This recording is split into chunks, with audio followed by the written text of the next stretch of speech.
Chapter 47:20. Yes, this concubine understands. Facing Princess Zixia, Princess Qingqing maintained a cold expression, not giving her any face. However, seeing the lightning Taoist, a smile appeared on Princess Qingqing's face, and her figure stopped. Fellow Taoist lightning. Xiaohua said, if you keep Princess Qingqing, then you can't return to the Kunlun immortal grounds to cultivate. Have you made your decision? No. Princess Qingqing hurriedly said, I can't delay lightning Taoist's cultivation, I'll stay in Shao country. Since when is it your turn to decide this daddy's matters? Lightning Taoist glared at Princess Qingqing. Princess Qingqing immediately lowered her head, like a wronged wife, not daring to say anything. Lightning Taoist said to Xiaohua, I have been thinking of something recently, so I won't cultivate for now. Let's go to the Western Sea to kill the mayflies. Looking at the Thunderbolt Immortal, who was annoyed at being disturbed just a moment ago, now having such a change in attitude, Xiaohua smiled and nodded. Sure. Your Highness. Yu Xiaojing quietly flew over, her face pale. The scene just now had scared her to death. Don't call me princess anymore. Princess Qingqing glanced at Princess Zixia and said, I'm no longer a princess, call me young miss, or Qingqing. Yes, young miss. Yu Xiaojing replied in a low voice. At this moment, in the sky above Shao country, countless mayflies rushed out from the cracks in the void that appeared from time to time. They were like locusts that were commonly seen in the countryside as they rushed towards the ground. The citizens of the Shao Empire had long sensed the danger, but they did not wait for death. Instead, they called out to Zhenren Shao, as if they were praying for protection. Then, they rushed out from various houses and brought the firewood, grass and other things to the fields. As they lit these things up, they waved their wooden sticks, clothes and other things, blocking the mayflies just like how they hunted and drove away locusts in the past. Seeing such a familiar scene, Xiaohua couldn't help sighing. The prayers of millions of Shao country citizens made him feel a warm current flowing to the crystal-like godhead behind his head. What adorable citizens ah! Xiaohua took out the Kunlun mirror, preparing to release more Fortune Gate disciples. However, Princess Zixia only faintly smiled, as if she was provoking Princess Qingqing. She arrogantly said to Xiaohua, Xiaohua, why use a butcher's knife to kill a chicken? Let's see what I can do. Xiaohua's heart skipped a beat. He nodded and said with a smile, I'd like to see what your highness is capable of. Hearing Xiaohua call her Your Highness the Princess, which was the complete opposite of what Princess Qingqing had just said, Princess Zixia faintly smiled. Raising her hand, she took out the Shenyuan water control flag. As she gently waved it, countless water-green jade talismans flew down like dandelions. In an instant, they covered 1,000 miles of the Shao Empire's territory. And in that area, there were several inches of mayflies that were extremely rampant. Good. Seeing that Ying Luo had separated the mayfly from where it landed, the mayfly first flew around like a headless fly before lunging at Ying Luo in a frenzy. It actually swallowed the light that even the Son of Heaven's sword and the Heaven and Earth pagoda could not break through. Xiaohua had just praised it when his expression changed slightly. The mayfly's power was not beyond his expectations. Humph. At the side, Qingqing coldly snorted and said, The innate 5-element flag is only a... Shut up. The Thunderbolt Immortal roared. Did I let you speak? Qingqing faintly smiled and did not speak again. Looking at that smile, even if the Thunderbolt Immortal scolded her, he was still talking to her. This made her really happy. On the other hand, Yu Xiaojing, who was watching from the side, felt that it was not worth it for Qingqing. It's all right. Princess Zixia looked at Xiaohua's worry and laughed softly. Ying Luo is not an appearance. It's not the foundation of the Shenyuan water control flag. These mayflies can't hurt me. Xiaohua pinched his chin and said thoughtfully, What I'm worried about is not the Shenyuan water control flag. After all, this is the most powerful innate spiritual treasure I've ever seen. What I'm worried about is whether the mayfly that swallowed this Ying Luo will advance again. Moreover, the area that this Shenyuan water control flag can protect is still too small. Princess Zixia embarrassedly shook her head. My cultivation is still shallow. This is all I can do. If I want to protect the entire Shao Empire, I still need to cultivate for many years. Xiaohua smiled and said, You've already done very well. With this Shenyuan water control flag, I believe Even if a ninth-grade mayfly comes, you won't be harmed. Princess Xixia urged her Xueqi to investigate and exclaimed, Darling Xiao, these mayflies are really swallowing the Yingluo, and they're doing it very quickly. Don't Confucian cultivators often say that there's strength in numbers? Xiaohua smiled and said, These mayflies are much more numerous than ordinary humans. Although their strength is minuscule, when gathered together, they can't be underestimated. This is the strongest defensive treasure of the human race. If you're not careful, I'm afraid that they'll break through it. I understand. Princess Xixia urged the Shenyuan water control flag. Layers of Yingluo flowed like water waves, driving away all the mayflies from the Yingluo. When the mayflies swooped down to swallow again, they actually couldn't do it. Good. Seeing Princess Xixia's intelligence, Xiaohua couldn't help but clap his hands and say, People often say that running water never rots, and it seems to be true. Hearing Xiaohua's praise, Princess Xixia somewhat proudly glanced at Qing. However, Qing's heart wasn't on Princess Xixia's side at all. Instead, she lowered her head and stole glances at the Thunderbolt Immortal, as if he was the only person in her world. Could it be? I was really wrong? Princess Xixia couldn't help but feel apologetic in her heart. Putting aside Princess Xixia's guilt, Xiaohua looked at the already stable situation and raised his hand to take the Kunlun mirror in his hand. As the light trembled, the divine power puppet Little Gold flew out. As soon as Little Gold came out, a dragon-shaped phantom rushed into the sky, and even a bit of the world-destroying mayfly's aura appeared. Little Gold, go. Xiaohua waved his hand and said, Kill a few mayflies. Yes, master. Little Gold's voice appeared in Xiaohua's mind. Then, with a flash of golden light, it rushed into the swarm of insects. Little Gold was like a wolf in a flock of sheep. After it flew in, it waved its antennae as if it had seen something, cutting the mayflies in two. It was very brave and fierce. Unfortunately, after a short while, Xiaohua frowned again. Because the mayflies that were cut in two by Little Gold quickly turned back into two low-level mayflies, and they didn't seem to be killed. In other words, Little Gold couldn't really kill the mayflies. Come back, Little Gold. Xiaohua called out in his heart, and he was quite disappointed. Because in Xiaohua's memory, Little Gold had swallowed Dragon Siren and also swallowed the essence of mayflies, and because of this, it had mutated. If even it couldn't kill the mayflies, then the other spiritual pets wouldn't be able to either. After Little Gold returned to the space, Xiaohua took out the Iceworm King. The mayflies that Xiaohua had encountered before were all extremely powerful, and he hadn't had the chance to test them out one by one. Now was the perfect time to test out Princess Xixia's Shenyuan water control flag, as well as these spiritual pets that had been separated by yin and yang. As soon as the Iceworm King appeared, it immediately sealed the space within a radius of several hundred feet. Unfortunately, other than the thumb-sized mayfly that exploded, the other mayflies all rushed to devour the frozen space, and their size even increased.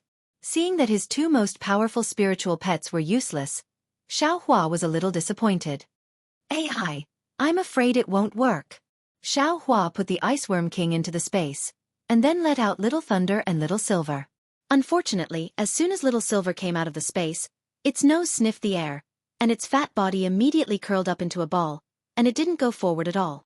Although Little Thunder was powerful, with every movement it made, it was still inferior to Xiaohua's Hand of Lightning, and naturally couldn't kill the mayflies.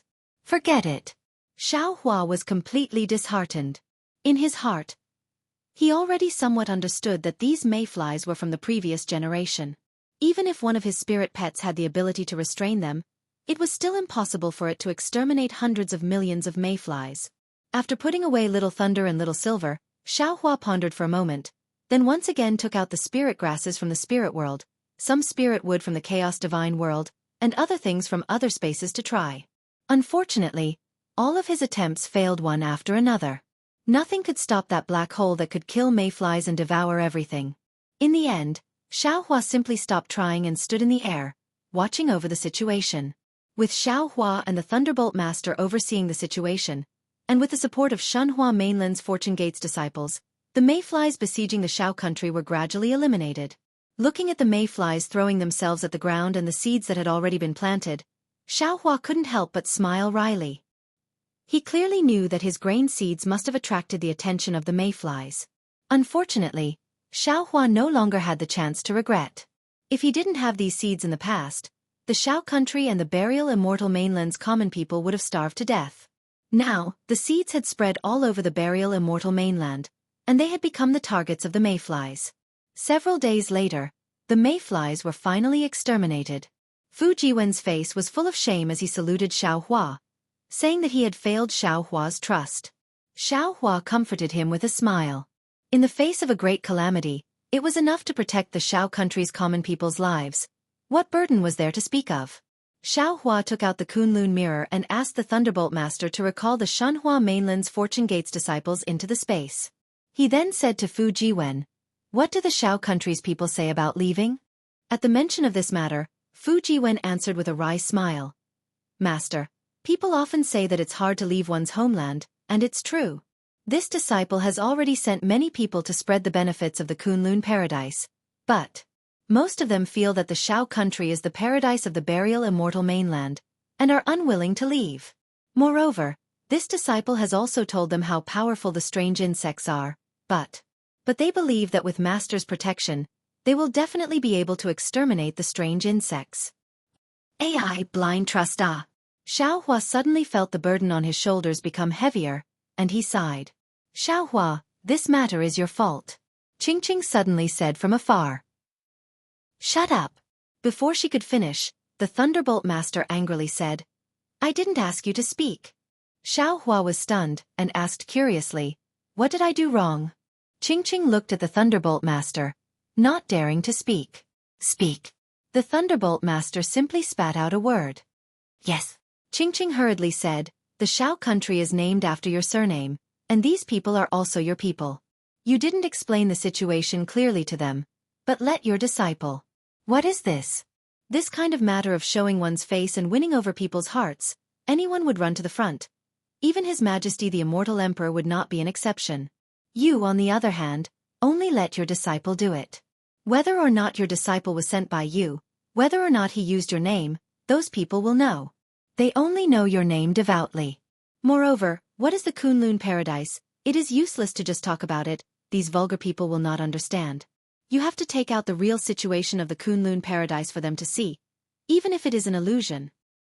"And you are right." Xiaohua nodded. "This Xiao has learned." "What are you talking about?" Princess Xixia said unhappily. "What do you know? Darling Xiao first went to the Jade Pool gathering, then went to Dragon Island, Great Sage Hall and Laiyin Temple. For the sake of the life and death of the billions of people in the 3 continents, how could he have time to come to the Shao country? Of course I don't know what Taoist Xiao is talking about these days." When Qingqing heard that Xiaohua actually went back and forth to several holy lands, her heart was also shocked, and her respect for him gradually grew. However, she still insisted, "I am just talking about the facts." Qingqing's temper was like this.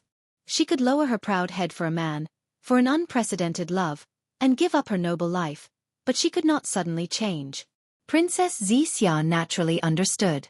Although her tolerance was not as broad as Xiaohua's, seeing that she did not refute, it seemed like she was trying to be tolerant. Xiaohua waited for a while, and when he saw that Lightning Taoist had accepted the Fortune Gates disciples, he was about to ask for the Kunlun mirror when he saw Prince Lan, Li Xiang, and Xueqi flying over to greet him. Xiaohua looked at the 3 people coming over, then glanced at Fu Jiwen. Fu Jiwen shook his head slightly, then nodded indifferently, making Xiaohua a little confused. However, he did not have time to ask, as Prince Lan and the others had already flown over. After greeting, the 3 of them apologized, saying that they were not good at ruling the country. Xiaohua frowned and helped the 3 of them up, saying, "When did the 3 of you become so unscrupulous? Master has never blamed the 3 of you, so why do you blame yourselves?" Princess Qingqing has already said that this matter is Master's fault. Master did not pay enough attention to the Shao Empire. When Lightning Taoist returns, Master will personally persuade him. Yes, disciple knows his mistake. The 3 of them looked relaxed and stood at the side, waiting for Xiaohua to make a move. But a moment later, Prince Lan seemed to have thought of something, and slapped his forehead, then flew out in a hurry. He took out a jade eye and handed it to Xiaohua, saying, "Master, this is from Taoist Qing Su. He said that the Grand Mist Ancestor has something to tell Master. There is a restriction on this jade eye, so disciple cannot see it, so Disciple does not know what it is. Disciple had almost forgotten about it these few days because of the strange insects. Please forgive Master. Xiao Hua's heart tightened, but the expression on his face did not change. He nodded and received the jade eye. When he raised his hand and tapped on the jade eye, a burst of light flashed, and the restriction placed on the jade eye by the Grand Mist Ancestor was broken.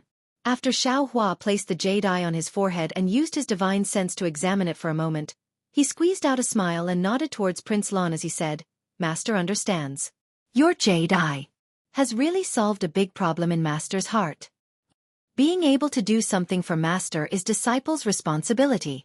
A smile appeared on Prince Lan's face. It was a very happy smile. It seemed that helping Xiao Hua was his top priority. Princess Xixia naturally did not know about Prince Lan's matter. She was worried that the Grand Mist Ancestor had some kind of scheme, so she asked in a low voice, Darling Xiao, the Grand Mist Ancestor. What did he say in the jade eye? He is a very shrewd person, you. You must be careful, just take a look. Xiao Hua chuckled and was about to pass the jade eye to Princess Xixia. However, Xiao Hua hesitated for a moment. After pondering for a moment, he put away the jade eyes and smiled. It seems like this Xiao is not the only one who is obsessed with the world-exterminating ephemera. As a member of the Dao Gate, the Grand Mist Ancestor is also obsessed with this matter. He has found a way to get rid of the strange insects and has invited this Xiao to discuss it with him. If there is anything, we can discuss it at the Fortune Gate. Why do we have to go to the Sky-Bearing Palace? Princess Xixia frowned. She did not understand why Xiao Hua kept the jade eye and did not want to show it to her. Xiao Hua smiled and answered, I feel that human nature is kind. Even if we scheme and quarrel over trivial matters, we should focus on the important matter. However, in the face of this calamity, the human race must prioritize the overall situation and eliminate the world destruction mayflies. Thus, I choose to believe in fellow Taoist primordial chaos and that he has the humanity of a human. As he spoke, he looked at His Highness Lon and praised, Your Highness Lon, you've done well. If Master and the Grand Mist Ancestor succeed, you will take the most credit. Disciple does not dare to take credit. Prince Lon hurriedly bowed and said, Disciple was merely passing on the message. In fact, Taoist Qing Su wanted to pass the jade eye to Senior Brother Fu, but Senior Brother Fu happened to be away, so he passed it to Disciple. It doesn't matter who it is. Xiao Hua smiled and said, Eliminating the world-destroying ephemera is the most important thing. As he spoke, the lightning Taoist had already returned. Xiao Hua took the Kunlun mirror and flew into the sky above the Xiao country. He then raised his hand and slapped the top of his head. Boom! Several bolts of lightning shot into the sky, covering the sky within 1,000 li. The Xiao country's citizens had just escaped from the strange insect's attack and were still in a state of shock. Seeing the lightning in the sky again, they trembled with fear.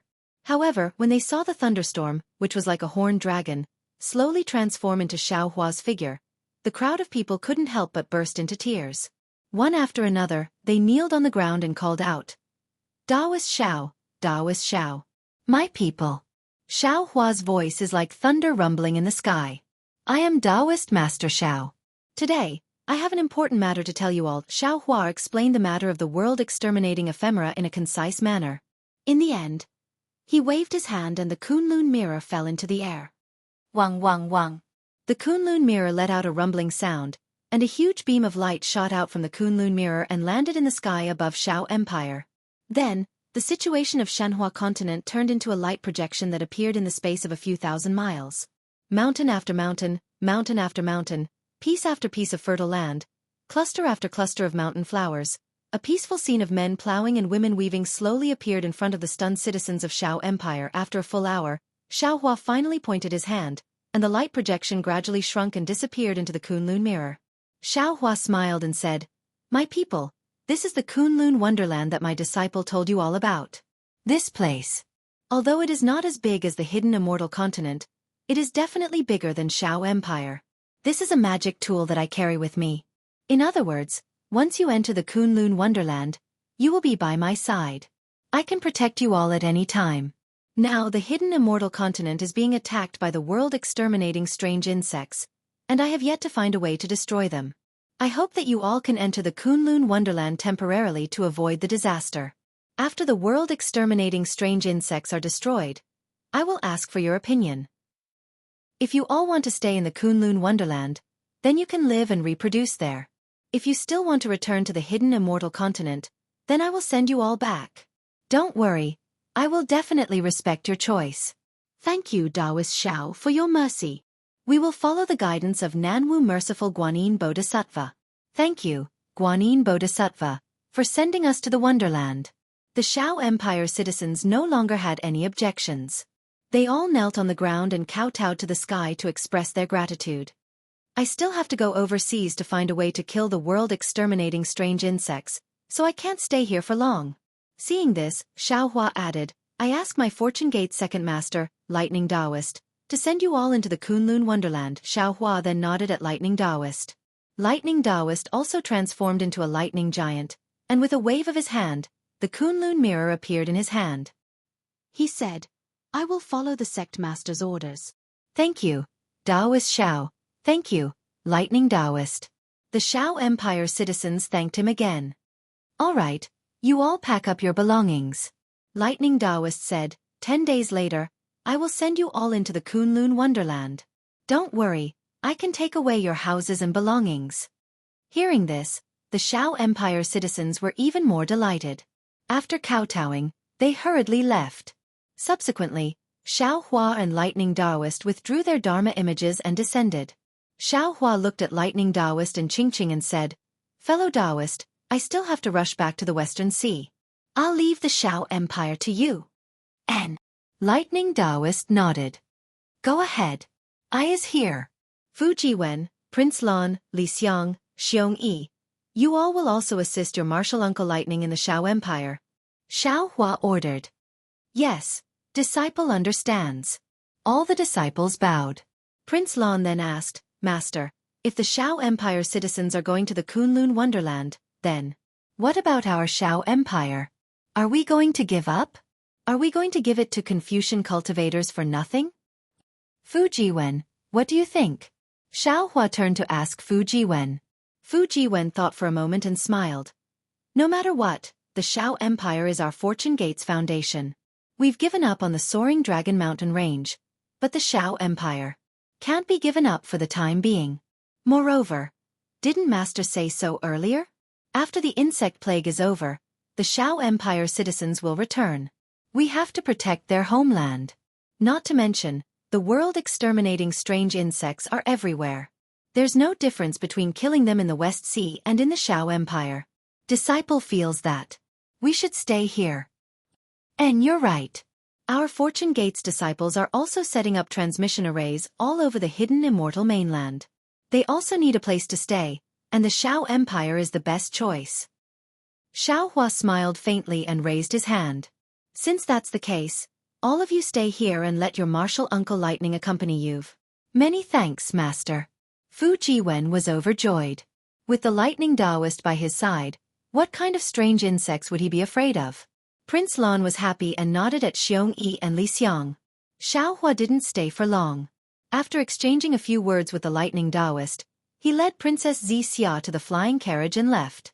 However, after flying for several tens of thousands of li, Princess Xia couldn't help asking in a low voice, Darling Xiao, Grand Mist Ancestor, what method did he find to kill the mayflies? This concubine is really curious. Hee. Xiao Hua sneered and raised his hand to pass the jade eye to Princess Xia.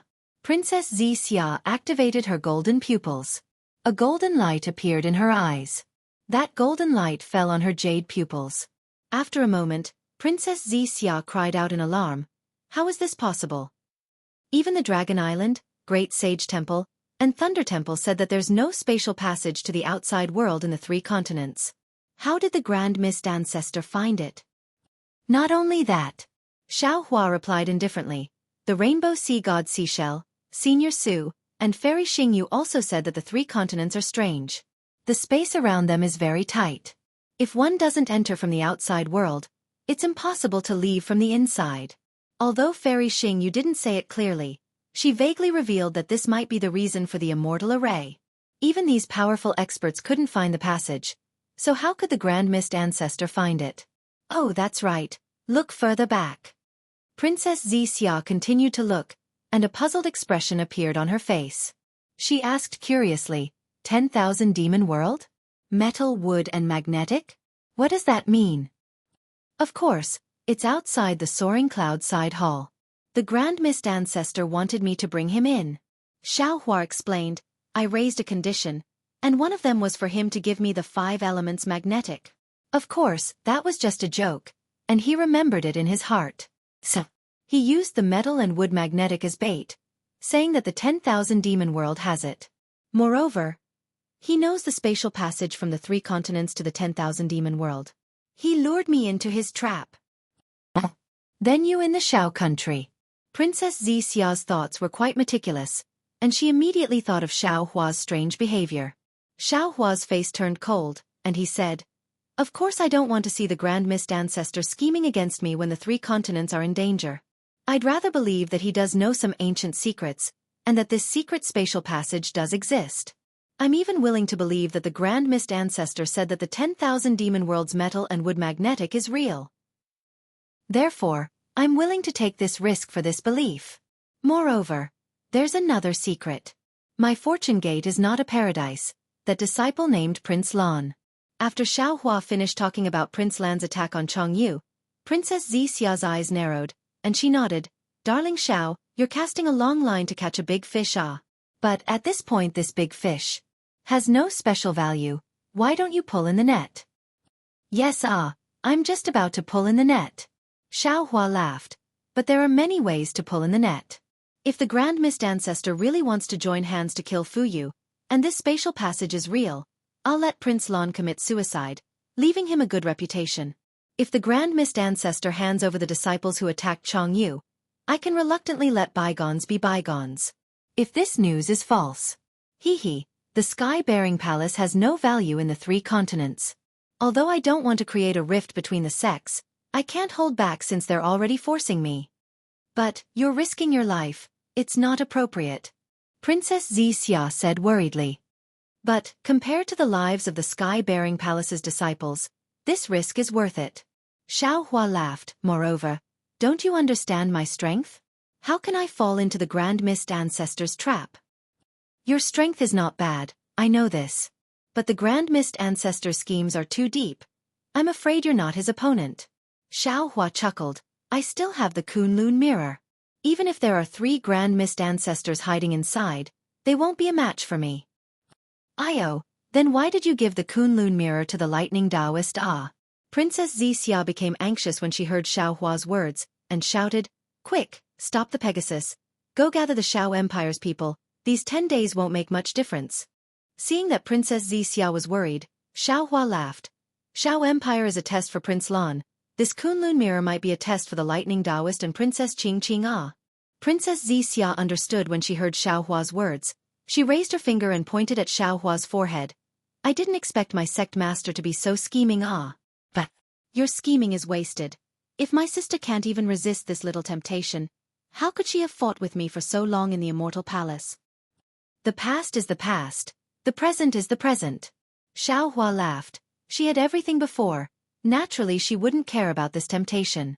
But now she has nothing. Maybe she'll swallow this little temptation. Impossible. Princess Xia shook her head. I feel that this time, my sister has really fallen in love. Damn, this lightning Taoist is so unromantic. How did my sister fall in love with him? Hearing Princess Xia say damn, Xiaohua was dumbstruck, and Princess Xia came to her senses. Her cheeks flushed red, and she glared at Xiaohua fiercely. Love is so inexplicable. Xiaohua shrugged with a helpless look and said, I think. You know it too. Princess Xia rolled her eyes, and a crafty smile appeared on her face. I've already heard the story of Lu Town and Guozhuang House, and I've also helped Xiaohua recover a lot of his memories. I wonder if Xiaohua can tell me about the matters of Xiaoyu continent now? This time, Xiaohua won't lose his memories, right? Xiaohua nodded, and said seriously, I'll let you know about these things sooner or later, and I also want you to tell me about your life in the Immortal Palace. But now that the world-exterminating mayfly is so powerful, and your strength is limited, I want to take advantage of the time now to tell you about the 5 Qis unification technique. Okay. Princess Xia was overjoyed when she heard this, and said, Xiaohua, the 5 Qis unification technique you gave me is really profound, and I've already comprehended enough in these hundreds of years, but every time I take a step forward, I find that there are still many things I don't understand. Previously, when the master of the Scholar Palace was here, I wanted to ask him to explain it to me, but then too many things happened, and I didn't have time. You and the master of the Scholar Palace are good friends, and this 5 Qis unification technique was also given to him by you, so he will definitely explain it to you in detail. Xiaohua's plan succeeded, and he released his divine sense to look into the distance, then raised his hand and said, "Let's go, let the Pegasus flying carriage land on the mountain in front, and I will explain the 5 Qis unification technique to you while we wait for the lightning immortal to arrive."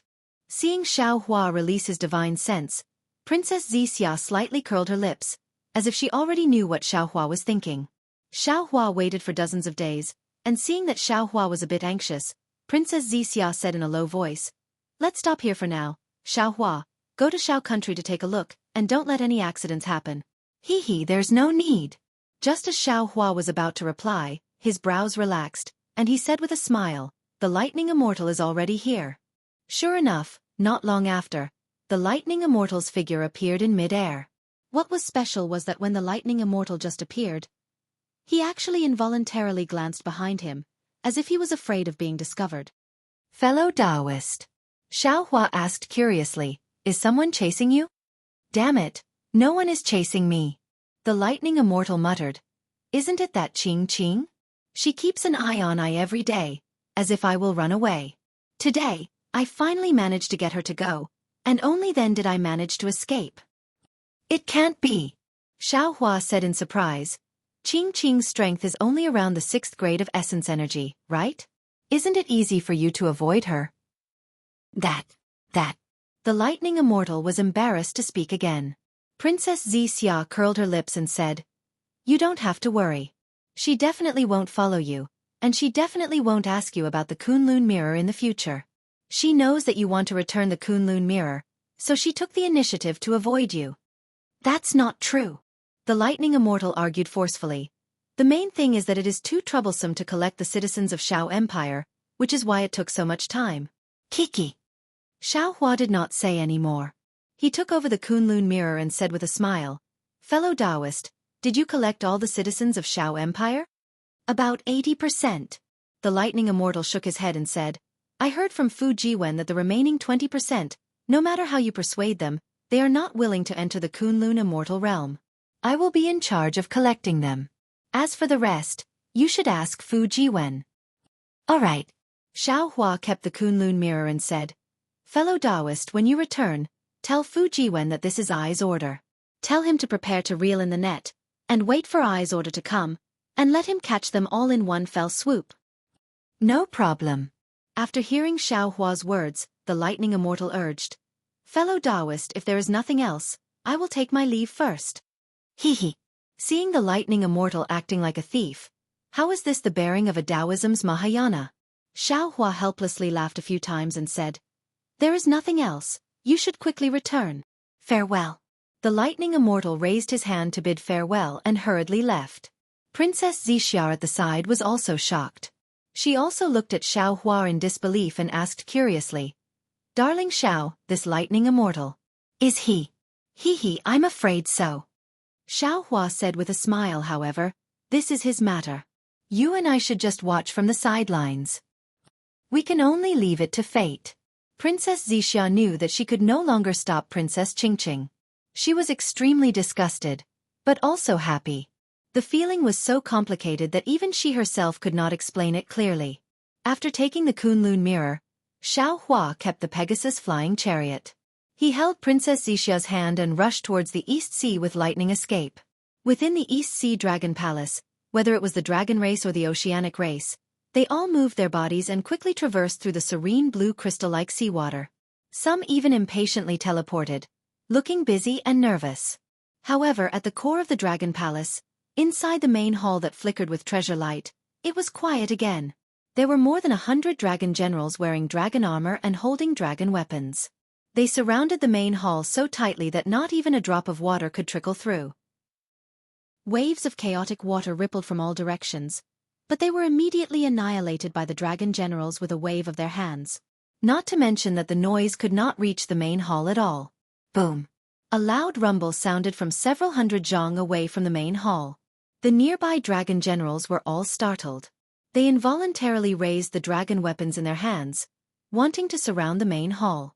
However, when they saw a huge water halo appear amidst the rumble, and then a tricolored halo spread out one after another, a dragon general wearing dragon armor hurriedly flew out from the halo. The dragon generals had a look of realization on their faces.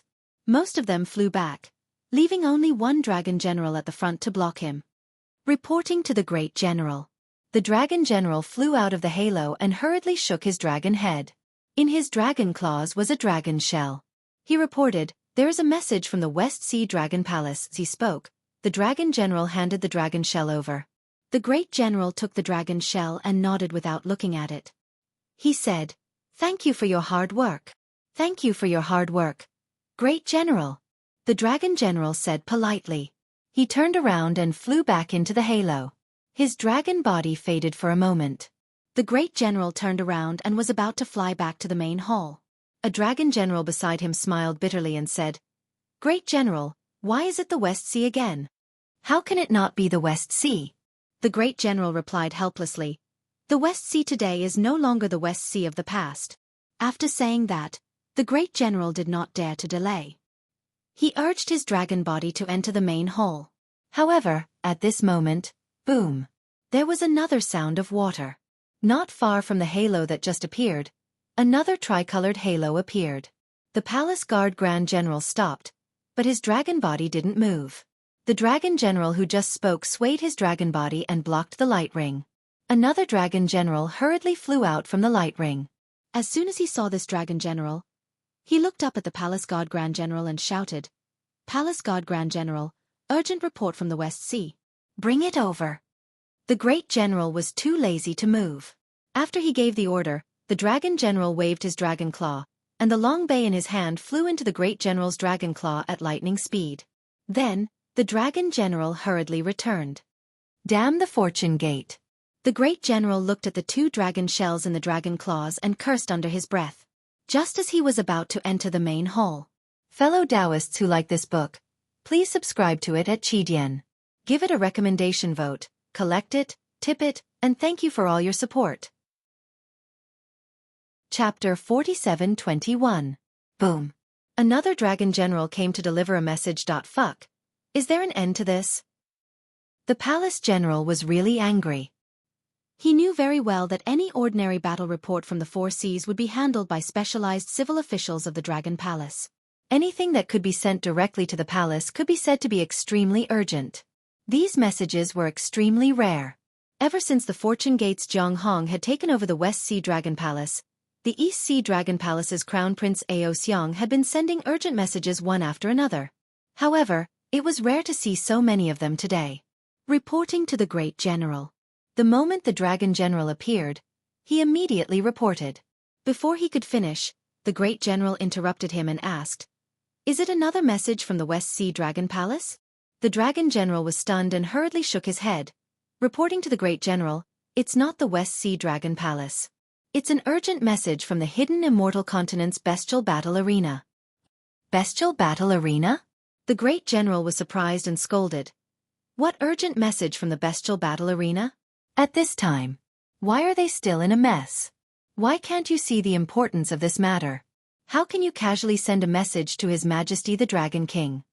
The Dragon General wasn't in a hurry. After the Great General finished speaking, he respectfully said, "This subordinate understands. Many thanks for the Great General's guidance. However, the message from the hidden immortal continent's bestial battle arena is Xuanzang's message." See. The Great General was shocked and suppressed his anger. However, he frowned and said, "That's not right. Even though Xuanzang wants to seek scriptures from the west and has to pass through the East Sea, he can't have reached the East Sea from the Longevity Town so quickly, right?" Yes, the bestial battle arena sent the message. Xuanzang is still 10,000 miles away from the East Sea. The Dragon General hurriedly explained. 10,000 miles ah. The Great General didn't know whether to laugh or cry. How long would it take for Xuanzang to reach the East Sea from 10,000 miles away? Why would they send an urgent message? Did they eat too much seaweed and have too much? But Master Xiao has already spoken in the Longevity Town. The Dragon General continued to explain, anyone who dares to hurt Xuanzong will have their entire family exterminated. Right now, the Fortune Gate is like the sun in the midday sky, and their 10,000 li territory has already entered the Beast Battle Arena's sphere of influence. They want to report to His Majesty Dragon King, to let the Eastern Sea be prepared to go there without any mishaps. Xiao Longshi's only nephew is too important. All right, I got it. The great general knew that the Beast Battle Arena was right to be cautious. He nodded and gestured for the Dragon General to turn back. After waiting for a moment and seeing that there were no more halos, he entered the Great Hall. Although the hall was large and countless precious items were shining brightly, the moment the great general entered the hall, his gaze immediately landed on the dragon throne that was overflowing with treasure light. The Dragon King of the Eastern Sea, Ao Qian, was seated on the dragon throne. Hundreds of dragon images of various colors formed from dragon aura flew around the dragon throne. Waves of aura that caused the dragon tribe to prostrate, feel shocked, and apprehensive spread from the dragon throne, enveloping the entire hall. Reporting to His Majesty Dragon King. The great general's body trembled, and his voice was a little hoarse as he stood inside the hall. Yes. Ao Qian withdrew his gaze from the dragon scroll in his hand. He lifted his head and glanced at the hall guardian great general. The dancing dragon figure immediately roared and returned to the dragon throne.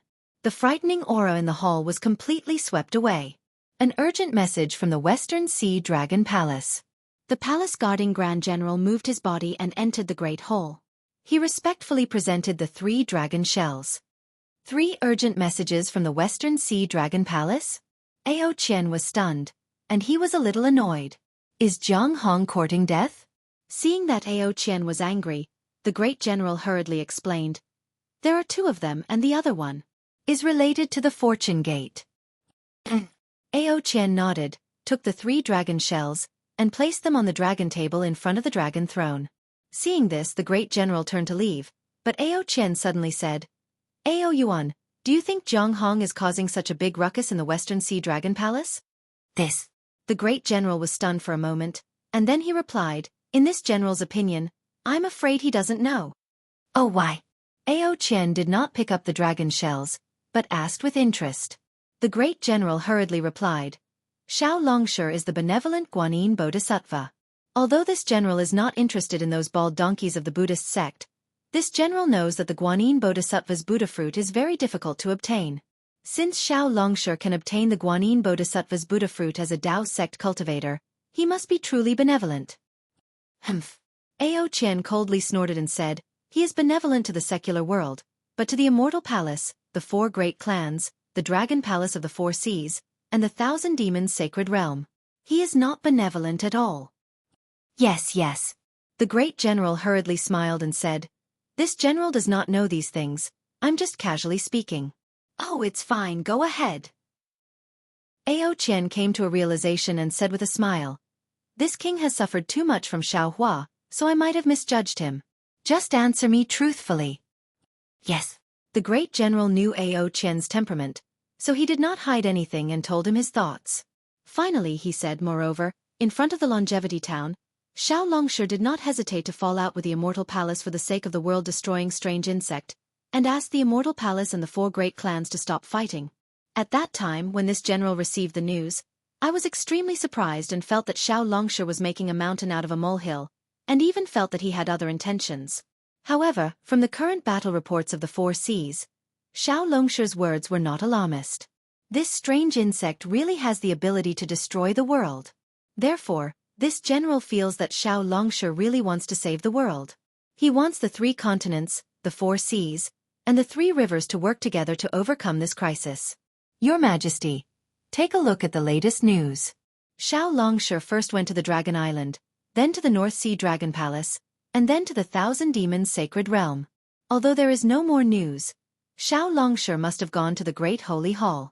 The Fortune Gate's disciples moved to the West Sea, but Xiao Longshi did not care about them at all. As for Zhang Hong's actions in the West Sea Dragon Palace, Xiao Longshi definitely does not know about it. You have a lot of confidence in Xiao Longshi. Ao Qian smiled and said, Why don't this king write a letter for you to guard his fortune Dao palace? Who knows? He might even arrange a West Sea Dragon King for you. When Ao Yuan heard this, his face changed, and he hurriedly prostrated himself in the hall and pleaded, Your Majesty, please spare my life, Your Majesty, please spare my life. Humph. Ao Qian did not even look at Ao Yuan. With a wave of his dragon claw, a dragon shell fell into his hand. Ao Qian then took out a dragon stratagem from the dragon shell. When Ao Qian read the message in the dragon stratagem, his face turned cold, and he said, Did you read the message from the West Sea Dragon Palace? This general does not dare. This general did not. Ao Yuan replied in fear. Humph. Ao Qian snorted again, as if he was sending a message. Holy Zhang's clans Jing Qing and his wife Ao Xian were involved in the conflict between the West Sea Dragon Palace's second prince Ao Yu and third prince Ao Ying. They plotted to kill Ao Yu and Ao Ying, and they deserved to die. However, considering that Ao Yu and Ao Ying were the masterminds, and Jing Qing and Ao Xian were the accomplices, the Saint Jiang clan leader personally came to the West Ocean Dragon Palace to apologize and compensate them. Especially since they were killing the strange insects today, they could preserve some of their strength to resist the strange insects. Jing Qing and Ao Xian also swore a dragon oath that they were willing to fight to the death and kill the strange insects to atone for their sins. The West Sea Dragon Palace's first prince Ao Qian agreed to pardon Jing Qing and Ao Xian temporarily to atone for their crimes. The East Sea Dragon Palace's first prince Ao Xiang seconded the motion, and the Dragon Island's dragon envoy abstained. But the Fortune Gate's Zhang Hong had resolutely refused, insisting on killing Jing Qing and Ao Xian. She had stated that if Jing Qing and Ao Xian were not killed, it would serve as a warning to the other forces that wanted to encroach on the Western Sea Divine Dragon Palace. It would not serve as a deterrent, and if the other forces rebelled, it would affect the Fortune Gate's mission of exterminating the strange insects in the Western Sea, as well as the Fortune Gate's disciples' safety. Therefore, Jing Qing and Ao Xian were killed. Look. Ao Qian threw Long Su onto Ao Yuan's face and said angrily, This is the disciple of Nanwu Great Merciful Bodhisattva. Without Nanwu Great Merciful Bodhisattva's approval, would Zhang Hong dare to do this? The West Sea Dragon Palace is my Dragon Palace of the Four Seas, not the Heavenly Abode River's Dragon Palace, and not the Fortune Gate's Dragon Palace. The words of my East Sea Dragon Palace's first prince and West Sea Dragon Palace's first prince can't even compare to the words of a Heavenly Abode River's Dragon Clan. Ao Yuan didn't dare to say anything, but he was cursing in his heart. Jing Qing and Ao Xian had plotted to kill Ao Yu and Ao Ying, so they deserved to die. The West Sea Dragon Palace's crown prince Ao Qian was weak and couldn't bear to kill his elder sister Ao Xian. Perhaps Ao Qian himself wasn't clean, and the East Sea Dragon Palace's crown prince Ao Xiang had other plans in his heart. What Zhang Hong did was fair. It was just that Ao Qian couldn't bear to see the Fortune Gate make a move, so he flew into a rage. Seeing that Ao Yuan didn't dare to say anything, Ao Qian snorted coldly and picked up another Long Su. When he saw Long Su's message, he roared angrily, Zhang Hong, you're really courting death. Xiao Hua, this king and you are irreconcilable.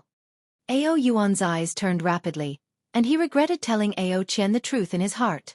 Sure enough, Ao Qian threw Long Su onto Ao Yuan's face again and roared, Read it with this king.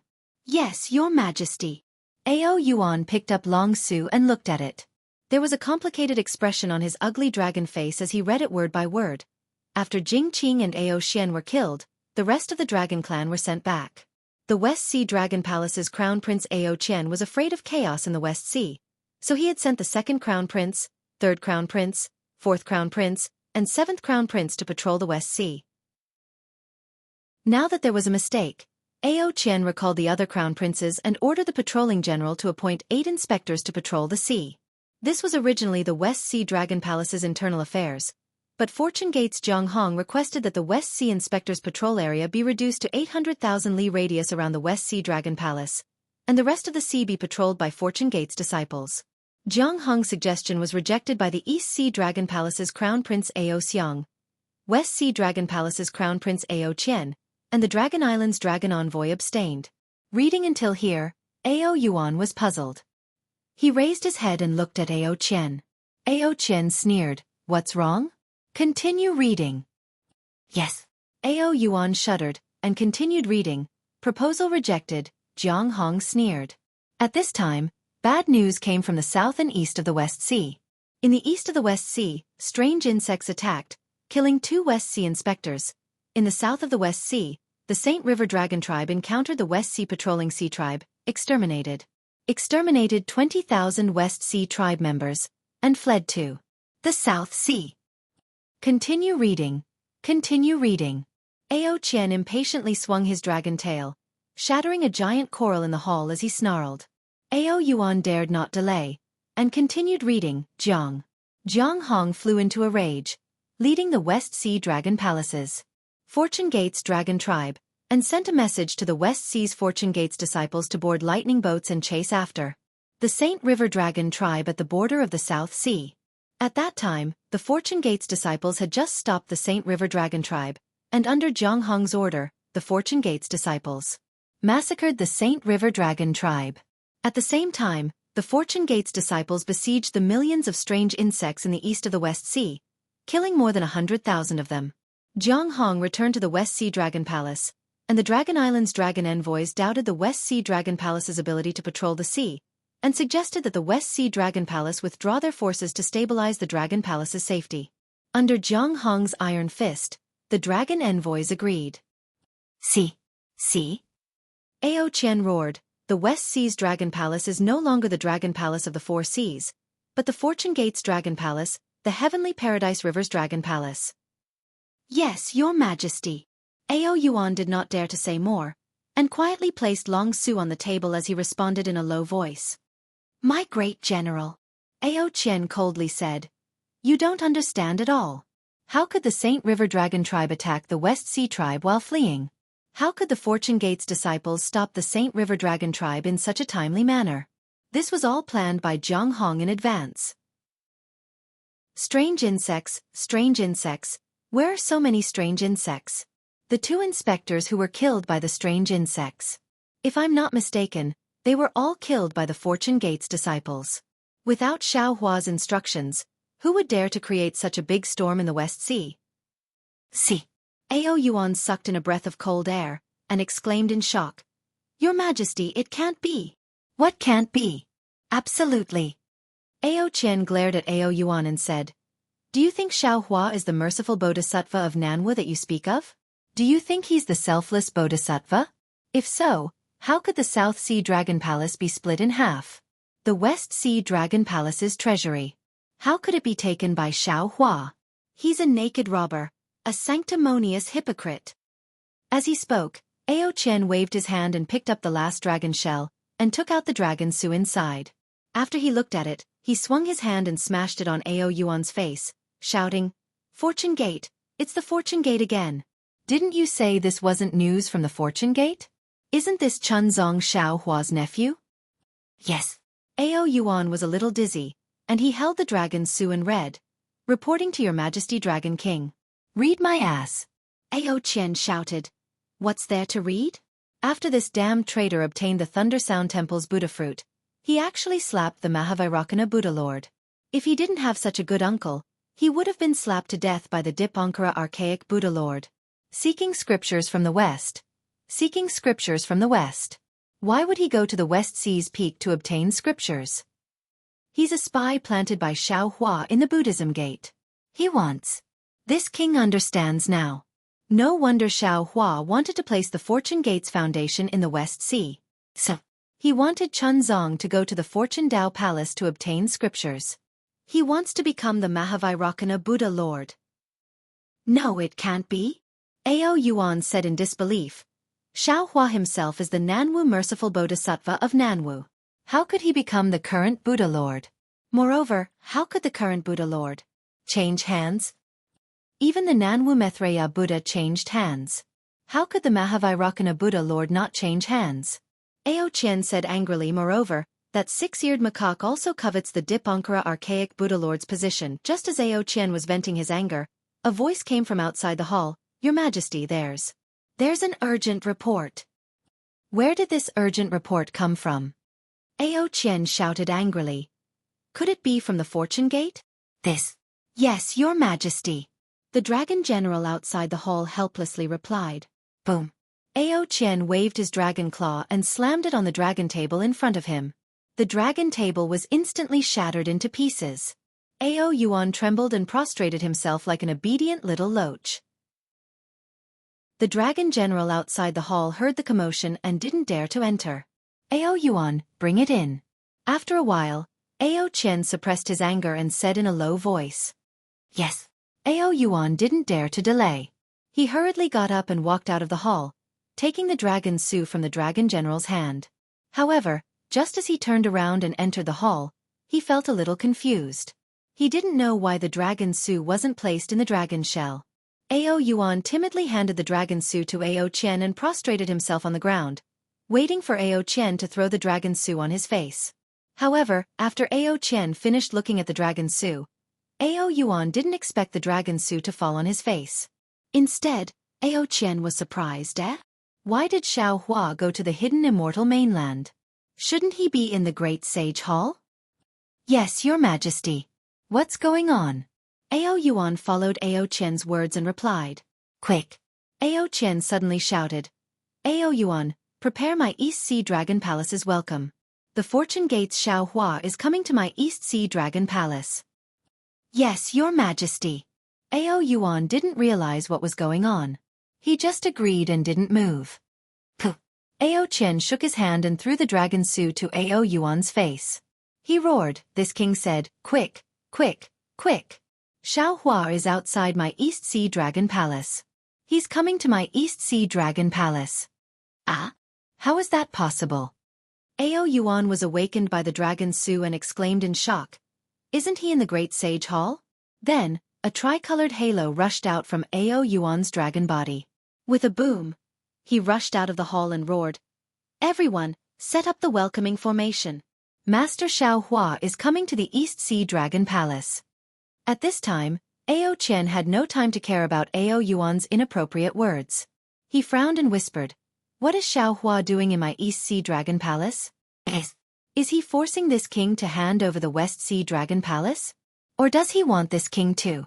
No, this king absolutely can't yield to Xiao Hua's despotic power. This king must unite with my two brothers and fight to the end. Unfortunately, Ao Qian still thought too much.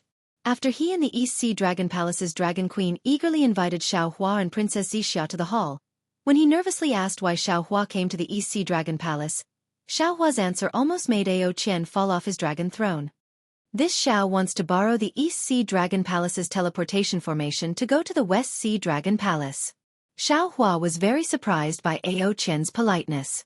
Of course, if time permits, this Xiao also wants to talk to fellow immortal Ao about the world-exterminating strange insect. Could it be? Fellow immortal Ao has other matters. Apart from fighting to the death, there's no other way out. Unless a god from the upper realm, or an immortal descends and takes away the world-destroying mayfly. How is that possible? Ao Qian was dumbstruck when he heard this. His previous plan of taking the initiative to reprimand Xiao Hua in a roundabout manner had already turned into smoke. He said in disbelief, Dragon Master Xiao said that our 3 continents were originally the 4 great continents? The Dawn Rain continent you came from was one of the 4 great continents? And the West Sea has a great formation set up by the immortal realm? Looking at Ao Qian's astonishment, Xiao Hua didn't explain further. Instead, he nodded indifferently and waited for Ao Qian to digest it. That's not very possible. Ao Qian shook his head and said, Although this king is the Dragon King of the East Sea, this king is extremely familiar with the East Sea, West Sea, and even the 4 great seas. It's not like this king hasn't followed Ao Hong to the West Sea for inspection. It's impossible for there to be any immortal formation there. This Xiao said earlier that this Xiao came from the West Sea through an immortal formation. Moreover, this Xiao also saw the world-destroying mayfly in the eye of the West Sea. Xiao Hua said with a smile, That day in the Thousand Demons Sacred Realm, the golden-winged Great Peng also said that he had once chased a flood dragon to the west. He also didn't believe that there was any immortal formation there. However, fellow immortal Ao, an immortal formation is an immortal formation. It's not something we can know about. Believe it or not, the immortal formation is there. There won't be one more, and there won't be one less. Ao Qian pondered for a moment and said with a frown, if it's as Master Long said, the only thing that can easily kill the mayfly is the heterogeneous true qi of the Dawn Rain continent. However, because of the immortal formation, the heterogeneous true qi can't come over. At the same time, our three continents don't have any spatial passageways that lead to other realms and then to the Dawn Rain continent. Therefore we can only fight with our backs against the wall? Besides fighting with our backs against the wall, does fellow immortal Ao have any other methods? Xiao Hua asked.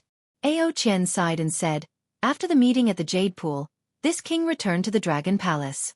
Not only did this king ask the Dragon Clan to find the spatial passageways, but he also sent a message to the dragon palaces of the other three seas. Unfortunately, as Master Xiao said, there were no records of this at all, and there were no traces of immortal formations. However, this king didn't expect the world-destroying mayfly to be so powerful. So, where did Master Xiao get this information from?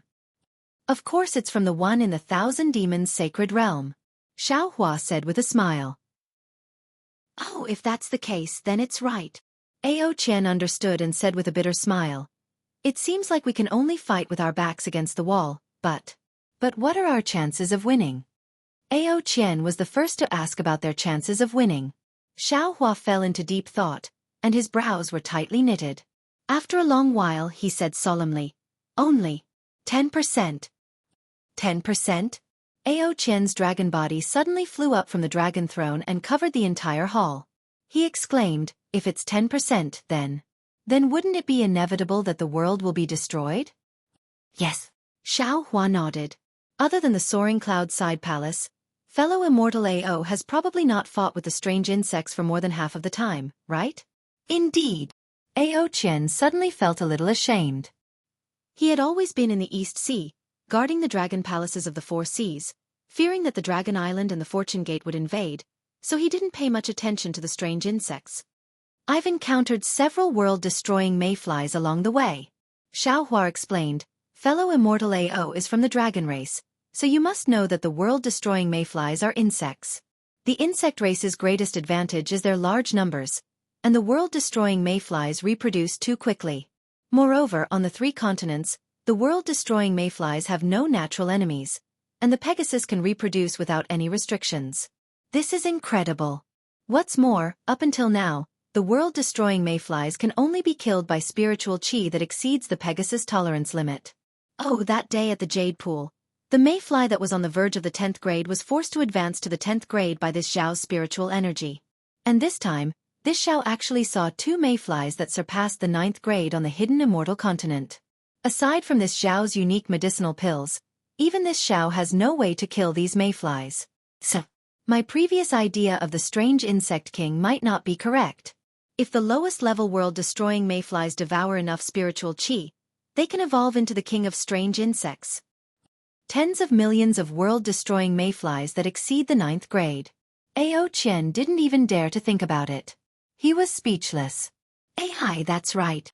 Xiao Hua sighed and said, I'm at my wit's end. I'll return to the West Sea and prepare to join hands with my Fortune Gate's disciples to fight these world-destroying mayflies. As for whether we live or die, let's leave it to the heavens. Then, Ao Qian opened his mouth and asked, Master Xiao said that the immortal formation is powerful, but aren't these world-destroying mayflies even more powerful? If we can lure these world-destroying mayflies to the immortal formation.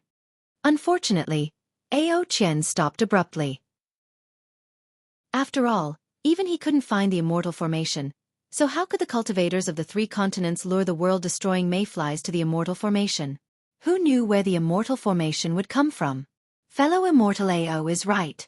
Xiao Hua smiled bitterly and said, I've also thought about this before. However, if we can't find the immortal formation, it won't be easy to find the world-destroying mayflies either. However, fellow immortal Ao's idea isn't unreasonable. This is probably the end of the world-destroying mayflies. After the world-destroying mayflies destroy the three continents, more world-destroying mayflies will appear, and they won't have any spiritual energy to devour. In the end, they will definitely find the immortal formation, and they will definitely devour it. The result of devouring it is that the immortal formation will open, and the foreign true energy will rush into the three continents and kill all the world-destroying mayflies. At that point the 3 continents might start anew, or the 4 continents might be in a different state. The heavenly Tao is unpredictable, and the cycle of life and death is all in this. Your Majesty. Outside the hall, there was a commotion, and Ao Yuan's voice sounded. The transmission channel is ready. It's ready.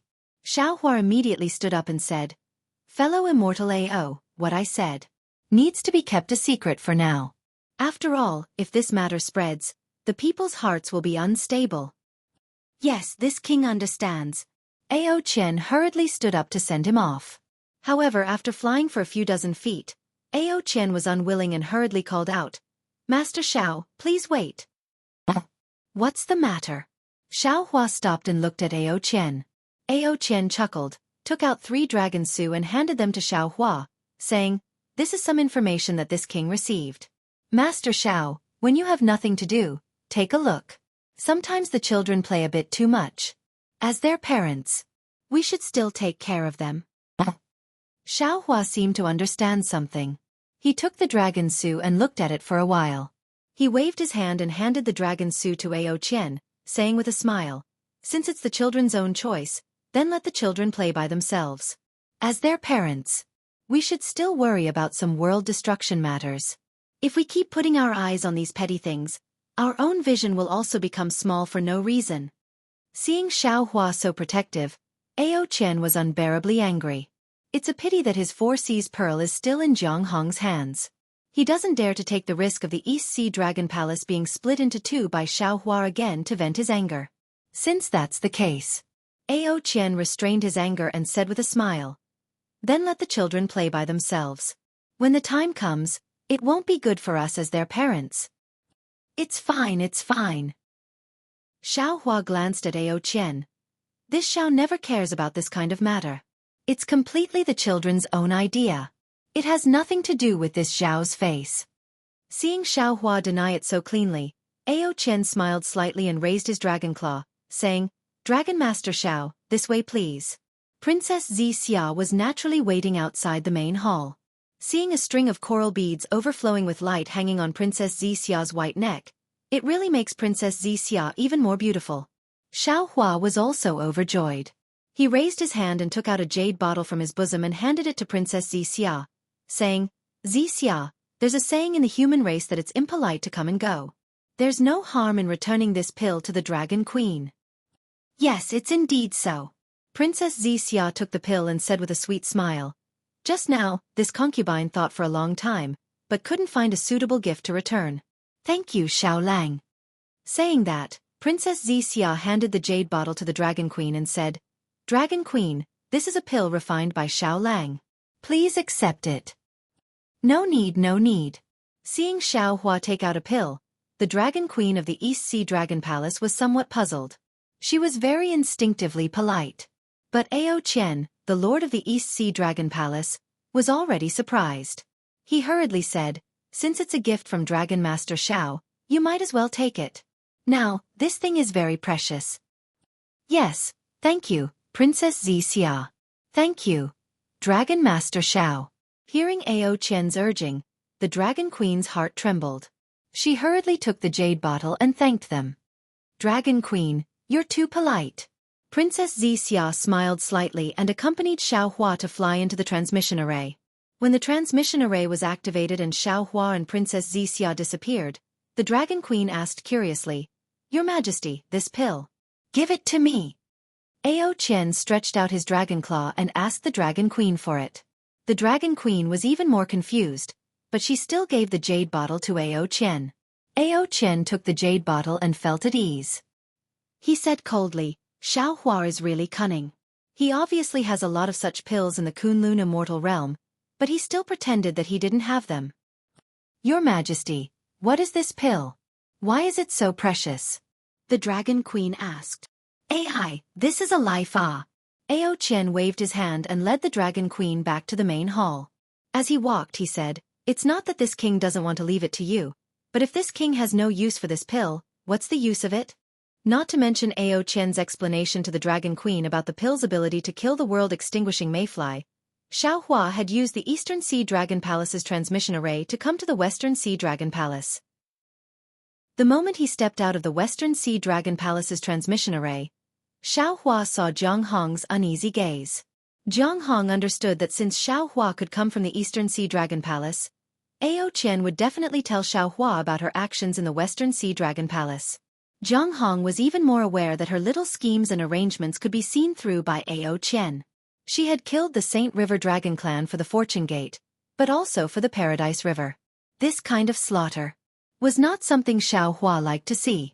Every time Xiao Hua saw Zhang Hong, there would be some contradictions in his heart. He also knew that although some people looked weak on the surface, their hearts were incomparably strong. They fought for power, and their competitive nature was deep in their bones. It was not something that could be bent by some powerful suppression. For example, Princess Qingqing had a competitive personality. Even if she had lost the title of Princess Immortal Emperor, she would never lower her head to Princess Xia. Forget it. Xiao Hua opened his mouth, wanting to say something, but he felt relieved in his heart. The world is about to be destroyed. Why blame her for no reason? Everyone is fighting for that opportunity, and Zhang Hong is just one of them. Thinking of this, Xiao Hua swallowed his words and left, ignoring Zhang Hong. Behind Zhang Hong, the dragon envoy, Ao Xiang, and Ao Qian hurried over and respectfully saluted. Xiao Hua waved his hand and said, "No need to be so polite. This old man has urgent matters to attend to and needs to rush back to the Fortune Gate. I won't stay in the Western Sea Dragon Palace any longer." "Yes, Junior will send Dragon Master Xiao off." Seeing Xiao Hua's cold face towards Zhang Hong, Ao Qian and Ao Xiang were happy and hurried to send Xiao Hua off. "No need. Just watch over the Western Sea Dragon Palace. Don't let anything happen." Xiao Hua stopped the two Dragon Palace's crown princes from seeing him off. Behind him, Princess Xia was keenly aware of Xiao Hua's displeasure and Zhang Hong's uneasiness. She smiled faintly and pulled Zhang Hong's hand, saying, "Let's go, send me off." "Yes, master's wife." Zhang Hong's heart was in a mess, so she boldly replied. But in the next moment, she was shocked again. She understood the Immortal Palace's etiquette very well, and she knew she had caused trouble. Who would have thought that when Zhang Hong raised her head to apologize, what she saw was Princess Xia's bashful smile and reproach. Zhang Hong's heart skipped a beat, but she swallowed the words of apology and hurriedly accompanied Princess Xia out of the Western Sea Dragon Palace. Outside the Dragon Palace, Princess Xia raised her hand and took the coral bead from the Eastern Sea Dragon Palace's Dragon Empress from around her neck. She put it on Zhang Hong's neck with a smile and said, "This was given by the Dragon Empress at the Eastern Sea Dragon Palace. I don't like such luxurious things, so I didn't want to accept it, but since it's the Dragon Empress's kind intentions, I can't refuse. On the way here, your master mentioned the Western Sea Dragon Palace, saying that it's not easy for you to guard this place. This coral bead is a gift to you. In the future, don't be too impatient when doing things. Remember that you are a Fortune Gate disciple, don't damage the Fortune Gate's face, and don't harm the Fortune Gate's disciples' lives." "Yes." Zhang Hong's eyes became hot, and she hastily answered in a low voice. "N." Xiao Hua's gaze swept over Zhang Hong, then turned to look at the Dragon Palace's Dragon Palace in the distance, and said, "You did well." "Yes, master." Zhang Hong's anxious heart was immediately put down, and she sweetly answered, "But..." Xiao Hua warned again, "If you can avoid harming lives, don't harm lives. You still don't understand the karma of life and death. It's too troublesome. Even Virokana is afraid of it." Zhang Hong's heart trembled, and she hurriedly said respectfully, "Disciple understands. Disciple will remember master's teachings, and no matter how stupid disciple is, I will never harm my Fortune Gate's disciples." Xiao Hua didn't dare to give Zhang Hong any more face, nodding his head and preparing to leave the Dragon Palace. Fellow Taoists who like this book, please go to Qidian to subscribe, vote, donate, and thank you for all forms of support. Chapter 47-22. At this time, Zhang Hong hurriedly said, "Master, Martial Uncle Xiaobai has come out from his training. He came to Lu Yi to send this disciple a message, asking you to come here when you return to the West Sea. Moreover, Lu Yi and the other Fortune Gate disciples have found an island to settle down on. I wonder if Master knows the location." Jiang Hong took out 2 jade eyes and handed them to Xiao Hua. Xiao Hua glanced at Jiang Hong. Martial Uncle Xiao Bai naturally referred to the little white dragon, who was personally appointed by Xiao Hua to be the West Sea Dragon Palace's palace master, and also supported by the 7-colored sea god Seashell. Similarly, the little white dragon had the West Sea Fire Dragon soul, and now, it also had the West Sea Dragon Palace's dragon throne. The only unsatisfactory thing was that the little white dragon's cultivation was lower than Jiang Hong's. When Xiao Hua mentioned this matter in the Thousand Demons' sacred land, he did not hide anything. Xiao Hua did not believe that Jiang Hong did not know about this. However, listening to Jiang Hong's tone, there was no dissatisfaction or jealousy. Disciple. Xiao Hua pondered for a moment, then said, "This time, Master went to the Dragon Island and reached an agreement with the Dragon Island's 9th elder. Ao Zhan will lead the Hui tribe's dragon clan to the West Sea, and even the 4 seas to fight against the world-destroying mayflies. After the battle, if Ao Zhan does not fall, he can enter the Dragon Island's Dragon Palace and become the Dragon Island's 10th Dragon Clan elder, officially taking over as the Hui tribe's patriarch. You must assist him more." "Yes, disciple understands." Hearing Xiao Hua call her disciple and confirm Ao Zhan's position, Jiang Hong was delighted and bowed respectfully. Xiao Hua did not say anything else. He picked up the 2 jade eyes and glanced at them, then handed them to Princess Xixia. Princess Xixia understood. After looking at the jade eyes, she waved at Jiang Hong and flew out from the seabed with Xiao Hua, heading in a certain direction. After Xiao Hua left, the smile on Jiang Hong's face disappeared. She turned around and saw Ao Xiang and Ao Qian in the distance. Her sharp gaze actually forced the 2 Dragon Palace's crown princes to shrink their heads. The jade eyes the little white dragon left to Xiao Hua contained the name and map of a sea. Under Princess Xixia's lead, Xiao Hua found it without much effort. It was early in the morning, and the wind was calm and the waves were calm. Reefs that looked like bamboo shoots emerged from the surface of the sea. White or gray seabirds were flying in the air. Some seabirds seemed to be tired and stopped on the reefs. They lowered their heads and used their beaks to peck at the sea creatures and insects on the reefs. School after school of silverfish seemed to be migrating. They surged from one end of the sea like a silver undercurrent, instantly covering the entire sea.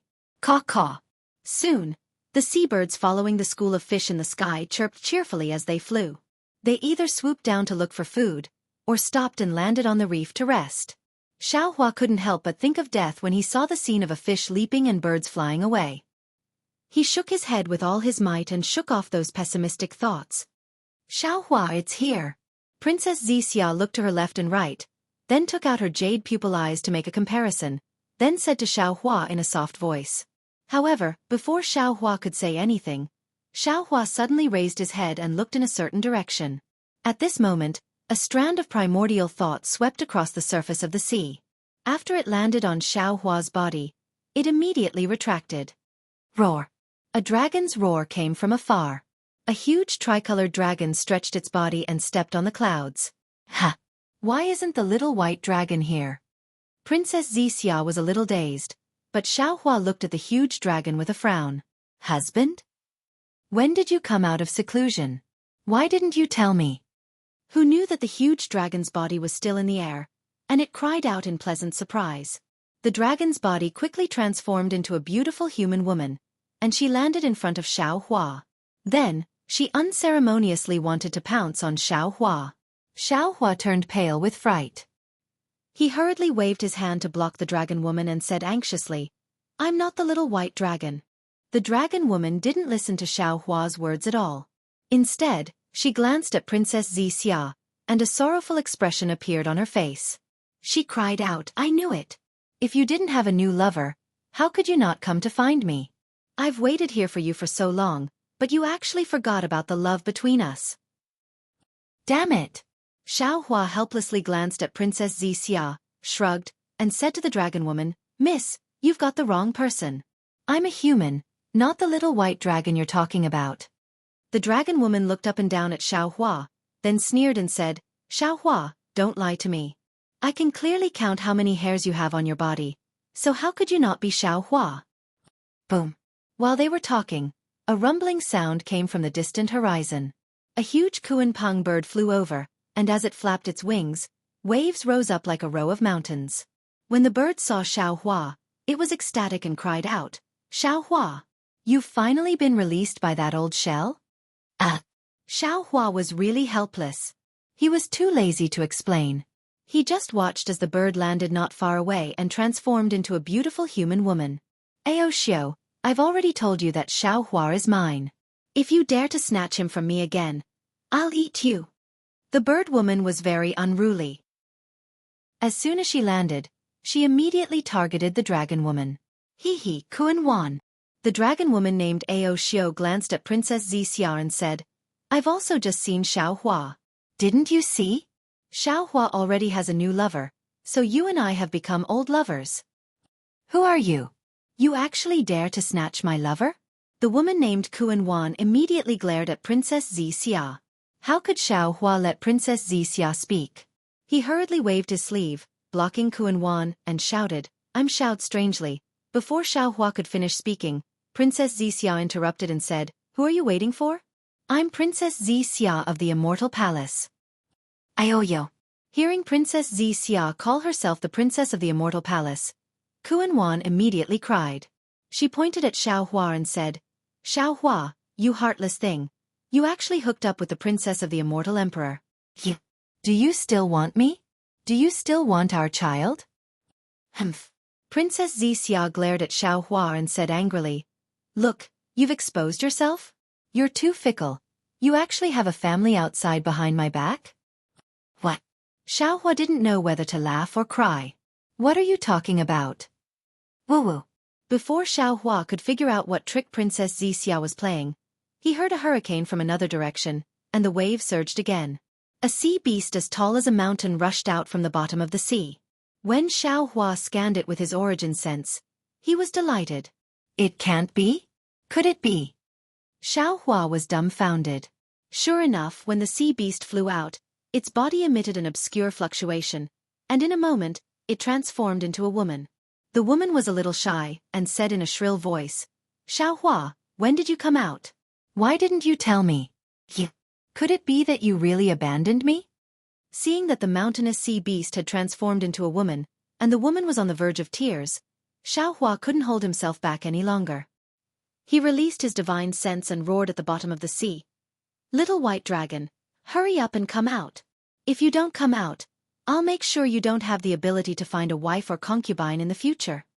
In less than half a cup of tea's time, the sea on the side of the reef began to boil, and many bubbles emerged from the bottom of the sea. Then, a dragon's roar came from the sea, and a huge dragon rushed out of the sea with a huge pillar of water. "Isn't that Little White Dragon? Big brother." After Little White Dragon's dragon body landed in the air, golden light scattered, and in a moment, it transformed into a human figure identical to Xueqi.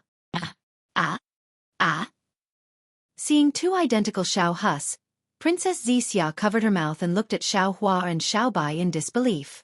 Even Aoshio, Kuan-wan, and the last woman looked left and right, and exclaimed, "Why are there two Xueqis?"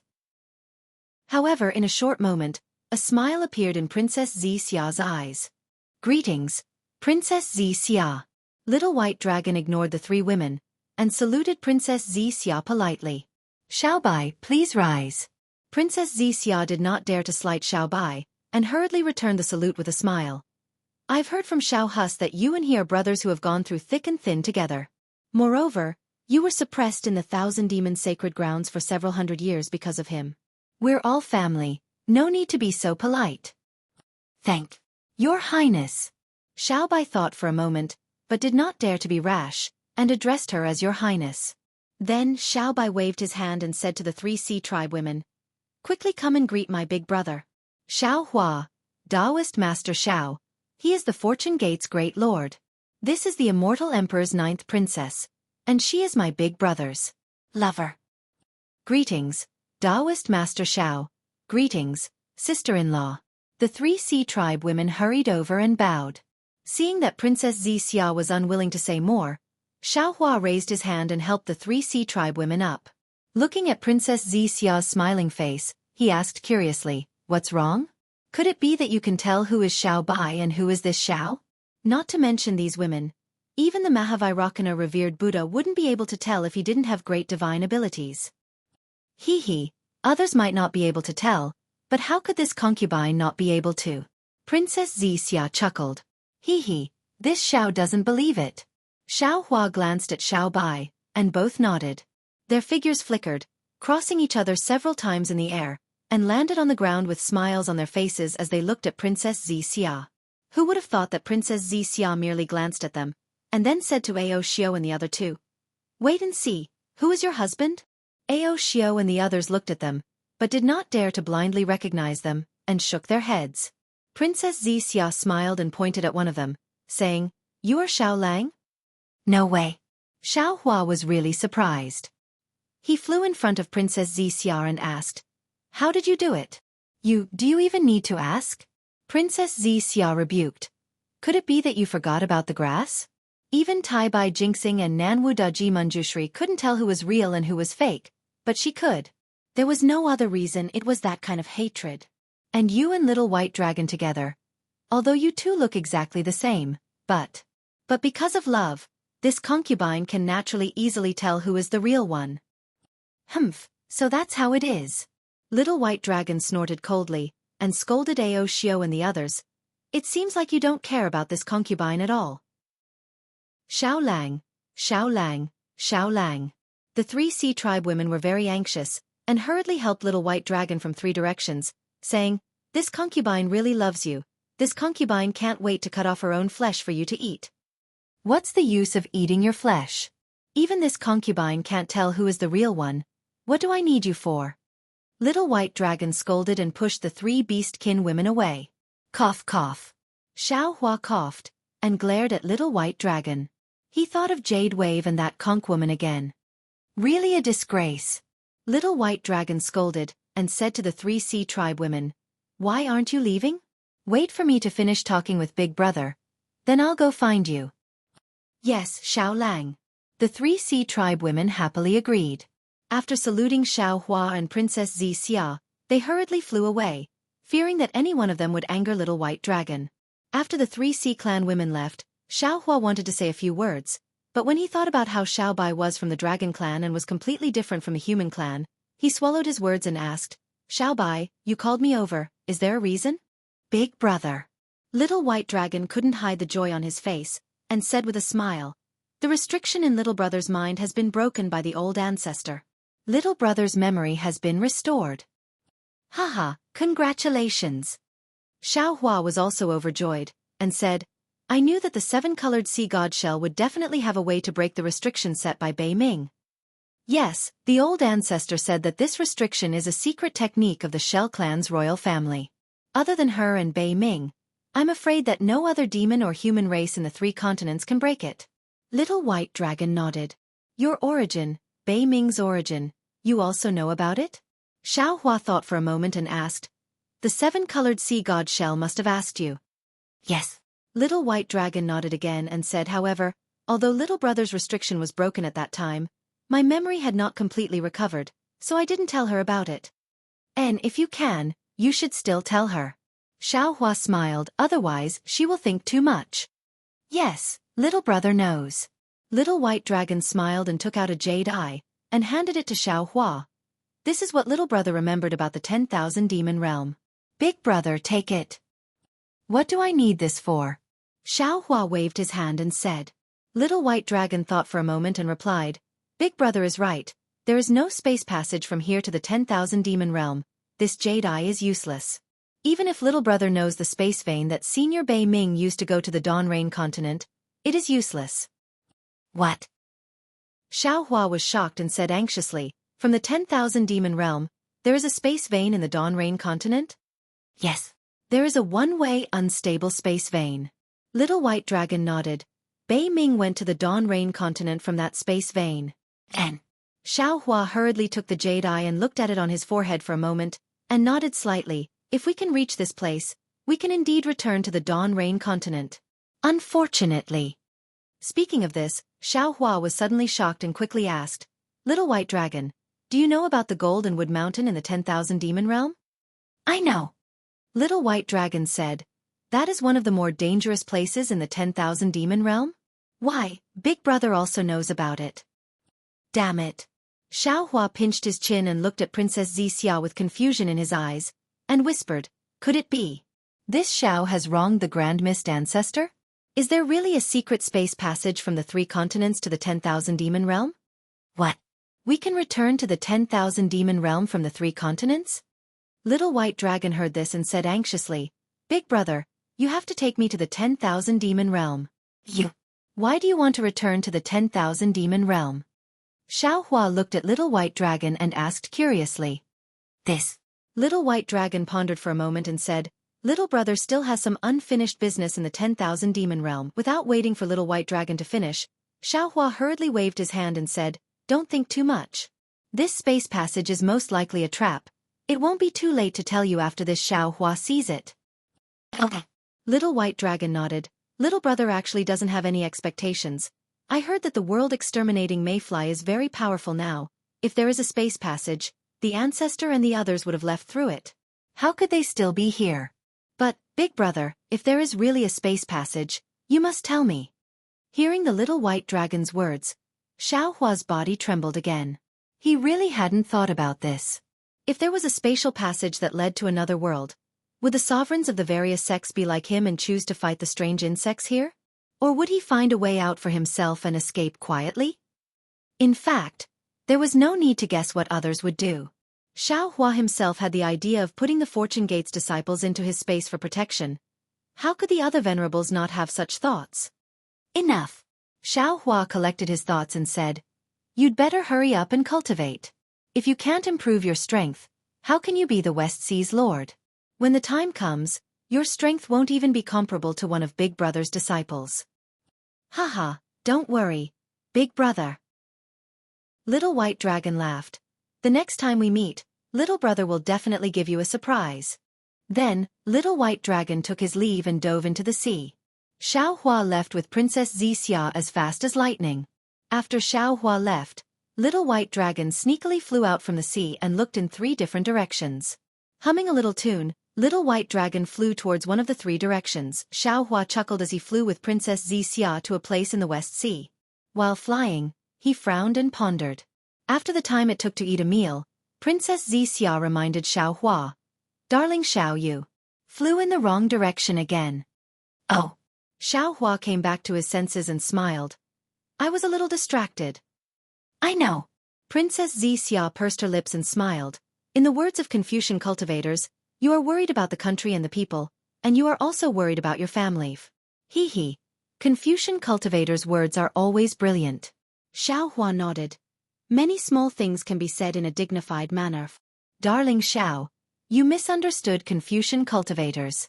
Princess Xixia said in dissatisfaction. Although many Confucian cultivators use literature and ink, falling into the small path, we Confucian cultivators also have many great Confucian cultivators who cultivate righteous spirit and face the world with loyalty. Yes, this Xiao was wrong. Xiaohua hurriedly apologized. Princess Xixia rolled her eyes at him and curled her lips. This is called sailing according to the wind. Yes, Your Highness, the princess is right. Xiaohua nodded like a chick pecking at rice. Seeing this, Princess Xixia smiled slightly and persuaded. Darling Xiao, you don't have to worry too much about Jiang Hong's matter. The current situation in the West Sea Dragon Palace is unclear. It is also good to let her get involved in it. Her methods are more ruthless, which is exactly what a leader should have. On the other hand, to be honest, you are not a qualified leader, but more like a guide. You are better than the sect master as the merciful bodhisattva of Nanwu. I have always been such a person. Xiaohua didn't refute and replied. I also don't want to be a qualified leader. This is already very good. Princess Xixia also agreed with Xiaohua's point of view. A person's character can't be changed just because you say so. Jiang Hong is a natural leader. Although she looked like a weak little girl when she was young, when she grew up, she would inevitably become an all-powerful dragon. So, darling Xiao, let nature take its course. Xiaohua looked at the smoke rising in front of him and nodded. Yes, things have not reached the final step. Sometimes I think too much. Let's see how Jiang Hong and Xiao Bai develop in the future. It is too early to say now.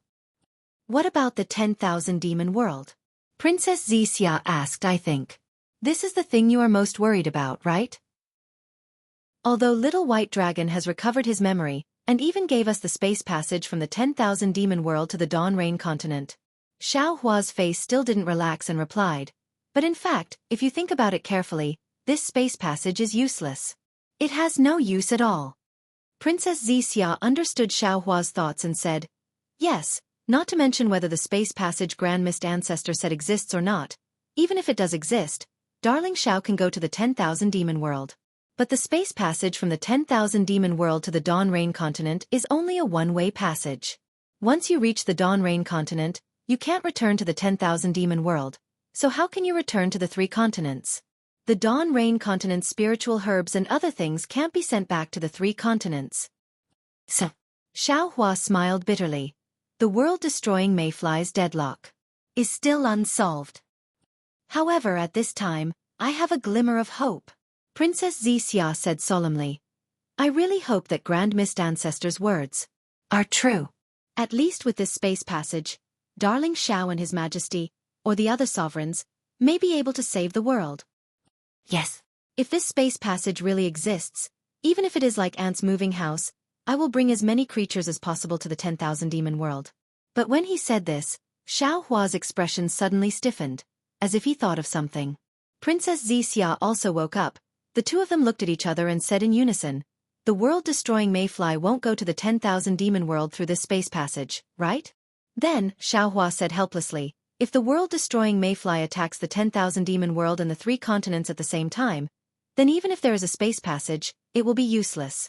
But if because we enter the 10,000 demon world, the world-destroying mayfly is also attracted to the 10,000 demon world, then it will be a big mistake. So, Princess Xixia gritted her teeth and said, even if there is a space passage to the 10,000 demon world, we must be careful, very careful. As she spoke, Princess Xixia looked ahead and pointed with her finger. The Yuanxi Reef Plain is up ahead. If you don't fly in the wrong direction, you will arrive in half a day. Xiao Hua looked at the sky, then at the surrounding sea. He really couldn't understand how Princess Xixia could tell. Sure enough, in less than an hour, Xiao Hua saw Fortune Gate's disciples patrolling the area in front of them with his divine sense. When the Fortune Gate's disciples heard that the sect master had returned, they were overjoyed. They either went to welcome him or returned to report the news. When Xiao Hua arrived at the first Dawn Reef with the patrolling Fortune Gate's disciples, half a day had passed. The first Dawn Reef lived up to its name. It was a large island formed by reefs exposed above the sea's surface. This island was more than 10 times bigger than usual, and it looked like a plane. Xiao Hua's divine sense swept over the reef, and he saw rugged mountains and lush trees on the reef. Everything that should be found on land was here, but of different species.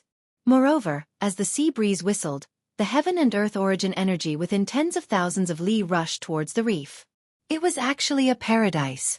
Looking at the primitive reef plains, the Fortune Gate's Fortune Dao Palace, Herb Garden, Alchemy Room, and other buildings had all been completed. At first glance, there wasn't much difference from before. Even the capital star array that protected the reef plains was the capital star array that Xiao Hua was familiar with. If it weren't for the salty sea breeze and the lack of the soaring Dragon Mountain Range's lofty peaks, Xiao Hua would have thought that he had returned to the soaring Dragon Mountain Range. Welcome back to the Fortune Gate's Palace, Sect Master. Without waiting for Xiao Hua to withdraw his divine sense, Celestial Being flew out from the capital star formation on a cloud, followed by Lu Yi, Wang Yifei, and the other disciples. Before Xiao Hua left the soaring Dragon Mountain Range, he had entrusted the Fortune Gate's disciples to Celestial Being and Taoist Yun. Later, Taoist Yun had followed Lu Yi to the West Sea, leaving Celestial Being behind. Later, Taoist Yun had met Xiao Hua at the West Sea Dragon Palace, leaving Lu Yi and the other disciples behind to accompany Xiao Hua to the Dragon Island. Later, Xiao Hua had gone to the Thunder Monastery, and Taoist Yun had stayed in Xiao Hua's space to comprehend the information he had obtained in the True Dragon Palace. At this time, Celestial Being had followed Wang Yifei and the other disciples to the first Dusk Reef Plain. Hee, thank you for your trouble, fellow Taoist. Xiao Hua bowed. You're welcome. Although Celestial Being had lost his humanity, he still returned the greeting. I am the sect master after all. It is my duty to do something for the Fortune Gate. Fellow Taoist, please enter the new Fortune Gate Palace. All right. Xiao Hua nodded and said to Lu Yi and the other disciples, Master will report to you after entering the Fortune Gate Palace. Yes, Sect Master. The group of disciples answered in unison. Xiao Hua led the group of disciples into the Fortune Gate Palace. Princess Xia naturally followed by Anne and the others, not wanting to pry into the Fortune Gate's affairs. Standing on top of the Fortune Gate Palace, Xiao Hua looked at the prepared jade chair and smiled faintly. With a wave of his hand, he took out the Fortune Throne. The dark golden throne landed on the Fortune Gate Palace's high platform. Boom! A thunderous rumble resounded as a seven-colored ray of light shot out from the throne. The ray of light shot out from the top of the Fortune Gate Palace and pierced into the blue dome of heaven. Along with this ray of light, a domineering aura that could pierce through the heavens was emitted from the throne, enveloping everything within 1,000 zhong radius. This was originally an overseas phenomenon that could easily change. Now, it was even more turbulent. The tearing dark clouds were like galloping horses, like a horned dragon, and also like a myriad of beasts worshipping them as they danced in the sky. Looking at the Fortune Dao Palace's seat of honor, where the Grand Mist throne was, the void was collapsing as countless amounts of heaven and earth origin energy rushed in. Countless illusions were annihilated as the 5 elements origin beasts flew around the throne in a frenzy. Witnessing the phenomenon of the throne and its domineering aura, all the Fortune Gate's disciples were dumbfounded. In a flash, everyone came back to their senses. With Lu Yi in the lead, the group of disciples prostrated on the ground and respectfully said, We greet Sect Master. May Sect Master rule the world and live a long and boundless life. Xiao Hua frowned slightly and raised his hand, wanting to say something. However, when he saw the excitement in the disciples' eyes, he knew that they had seen the future they wanted to see. He smiled faintly and landed on the Fortune Gate Palace's throne. Then, he slapped the throne with both hands. Shwa shwa. The 5 elements origin beasts danced to the sides, and another 8 thrones appeared. Just as the 8 thrones appeared, they rapidly condensed into 9 identical fortune thrones that were placed side by side on the Fortune Gate Palace's high platform. Ha! The celestial being roared with laughter. He looked around and picked a throne to sit on while Xiao Hua slapped the top of his head. Boom! A pillar of lightning shot up into the sky and merged with the 7-colored ray of light. The originally turbulent blue dome of heaven immediately calmed down. Even the sea within 1,000 li of the pillar of lightning's descent was calm and tranquil. Stand up. Xiao Hua raised his hand and waved, and all the disciples stood up. Sect Master. Lu Yi chuckled and asked, What is that thing you're sitting on? Why does it have a natural domineering aura that makes others submit? Disciple heard Jiang Hong talk about the dragon throne of the Dragon Palace of the 4 Seas. Could it be that this throne is comparable to the dragon throne of the Dragon Palace of the 4 Seas? Xiao Hua nodded and said, This is the primordial chaos throne that I obtained when I participated in the Jade Lake gathering at the Lingyun Side Hall. It is said that it belonged to the ancient Dao Gate and was suppressed under the Jade Lake by the Eastern Sea Empress. I don't know its origin, but it doesn't seem to be inferior to the dragon throne of the Dragon Palace of the 4 Seas or even immortal Emperor Go Chen's golden throne. After I obtained it, I changed it to the Fortune Gate Palace. Congratulations, Sect Master. Lu Yi and the others were overjoyed and congratulated him. Forget it. Xiao Hua smiled and waved his hand, saying, Although this thing has an extraordinary origin, it is still a minor Dao. It is incomparable to the grand Dao that you all have comprehended. Don't be fooled by this so-called domineering aura. Focusing on the heavenly Dao is the right path. Yes, this disciple understands. Lu Yi and the others answered and then explained the process of moving to Xiao Hua. Xiao Hua nodded inwardly. From then on, other than the Xiao country's Fortune Gate's disciples guarding the Fortune Gate, there were also disciples from the 3 mainlands who were building transmission arrays for the demonic beast race, Confucian cultivators, and Buddhist sections. All the Fortune Gate's disciples moved to the Yuanxi Reef Plains, and the Dao Gate's foundation in the West Sea had taken shape. What about the Grand Mist Ancestor's sky-bearing palace? Xiao Hua asked in a low voice. Reporting to Master. Lu Yi smiled and said, Senior Brother Fu is in charge of the sky-bearing palace. This disciple did not interfere. However, after hearing the news from the Luoyang Merchant Union and Star-Plucking Pavilion, the Grand Mist Ancestor brought some disciples to the West Sea. A few days ago, some of their disciples came to visit, and this disciple sent people to take a look. They chose a small island, and it's quite a distance from our fortune gate. It seems the Grand Mist Ancestor is not planning to stay there for a long time. Xiao Hua's eyes narrowed slightly as he looked at the rippling waves in the distance, and said coldly, "You can defy heaven's evil, but you can't survive the evil you bring upon yourself. I hope the Grand Mist Ancestor will not challenge this old man's bottom line." This disciple also thinks the same. Lu Yi smiled and said, "This disciple feels that the most important thing right now is to exterminate the strange insects. Fighting for power is meaningless. Only after we survive the calamity will everything have meaning." "You're right." Xiao Hua smiled and nodded. "When you say it, say it. This. If you have the chance, you must mention it to Jiang Hong." Lu Yi's face turned red, and he hurriedly bowed and said, "This disciple understands. I'm sure all of you know how powerful the strange insects are." Xiao Hua's gaze swept over the group of disciples, and he asked, "What do all of you think?" As if they had already come to a conclusion, none of the disciples took the initiative to speak, and their gazes fell on Lu Yi. Lu Yi smiled and said, "Master, this question seems to have been asked many times on different occasions. In the ruins, during the war against the devil race, in the desolate mainland, before the calamity, in the soaring Dragon Mountain Range's Fortune Dao Palace, when the Confucian cultivators were pressuring you. You've asked about all of them. Now, the three mainlands are besieged by the strange insects, and when the world is about to be destroyed, you're going to ask again. In fact, before Master came back, we disciples had already discussed it, and all of us said that Master will ask again. Sure enough, as disciples expected, Master will ask again. Master, this disciple doesn't know why Master doesn't believe in disciple sincerity and loyalty time and time again. Whether it's a test or for Gu Shijiu's sake, Master can rest assured. Since Master is our three mainlands' great merciful Bodhisattva, you have the three mainlands' billions of lives in your heart. Then Master, as your disciples, even if we don't have your kind of compassion that ordinary people can't reach, we still have the awareness to protect the three mainlands that gave birth to us and raised us. Whatever Master wants to do, we will definitely support, even if we have to shed our blood, even if our bones are crushed, we won't be afraid. But Master, please don't ask this kind of question in the future." "Haha." Xiao Hua clapped his hands and laughed. "This is this Zhao's disciple, and only this kind of disciple is worthy of the title of Fortune Gate's disciple. Many thanks for Master's praise." Lu Yi and the other disciples bowed respectfully.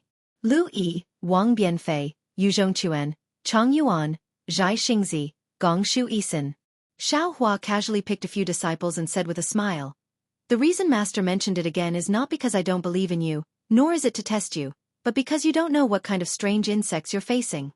You only know how powerful these strange insects are, but you don't know their origin." Facing these disciples who were prepared to sacrifice their lives for the three mainlands, Xiao Hua didn't hide anything. He told them the origin of the red mayflies and the four mainlands matters in detail. There were even many things that Xiao Hua didn't tell the Dragon Hall elders and the Thunder Monastery's Vairocana Buddha. After all, they were the backbone of the battle against the red mayflies, so they had the right to know. Contrary to Xiao Hua's expectations, Lu Yi and the other disciples turned pale with fright, but in the next moment, they looked at each other with a smile on their faces. They calmly looked at Xiao Hua as if nothing had exceeded their expectations.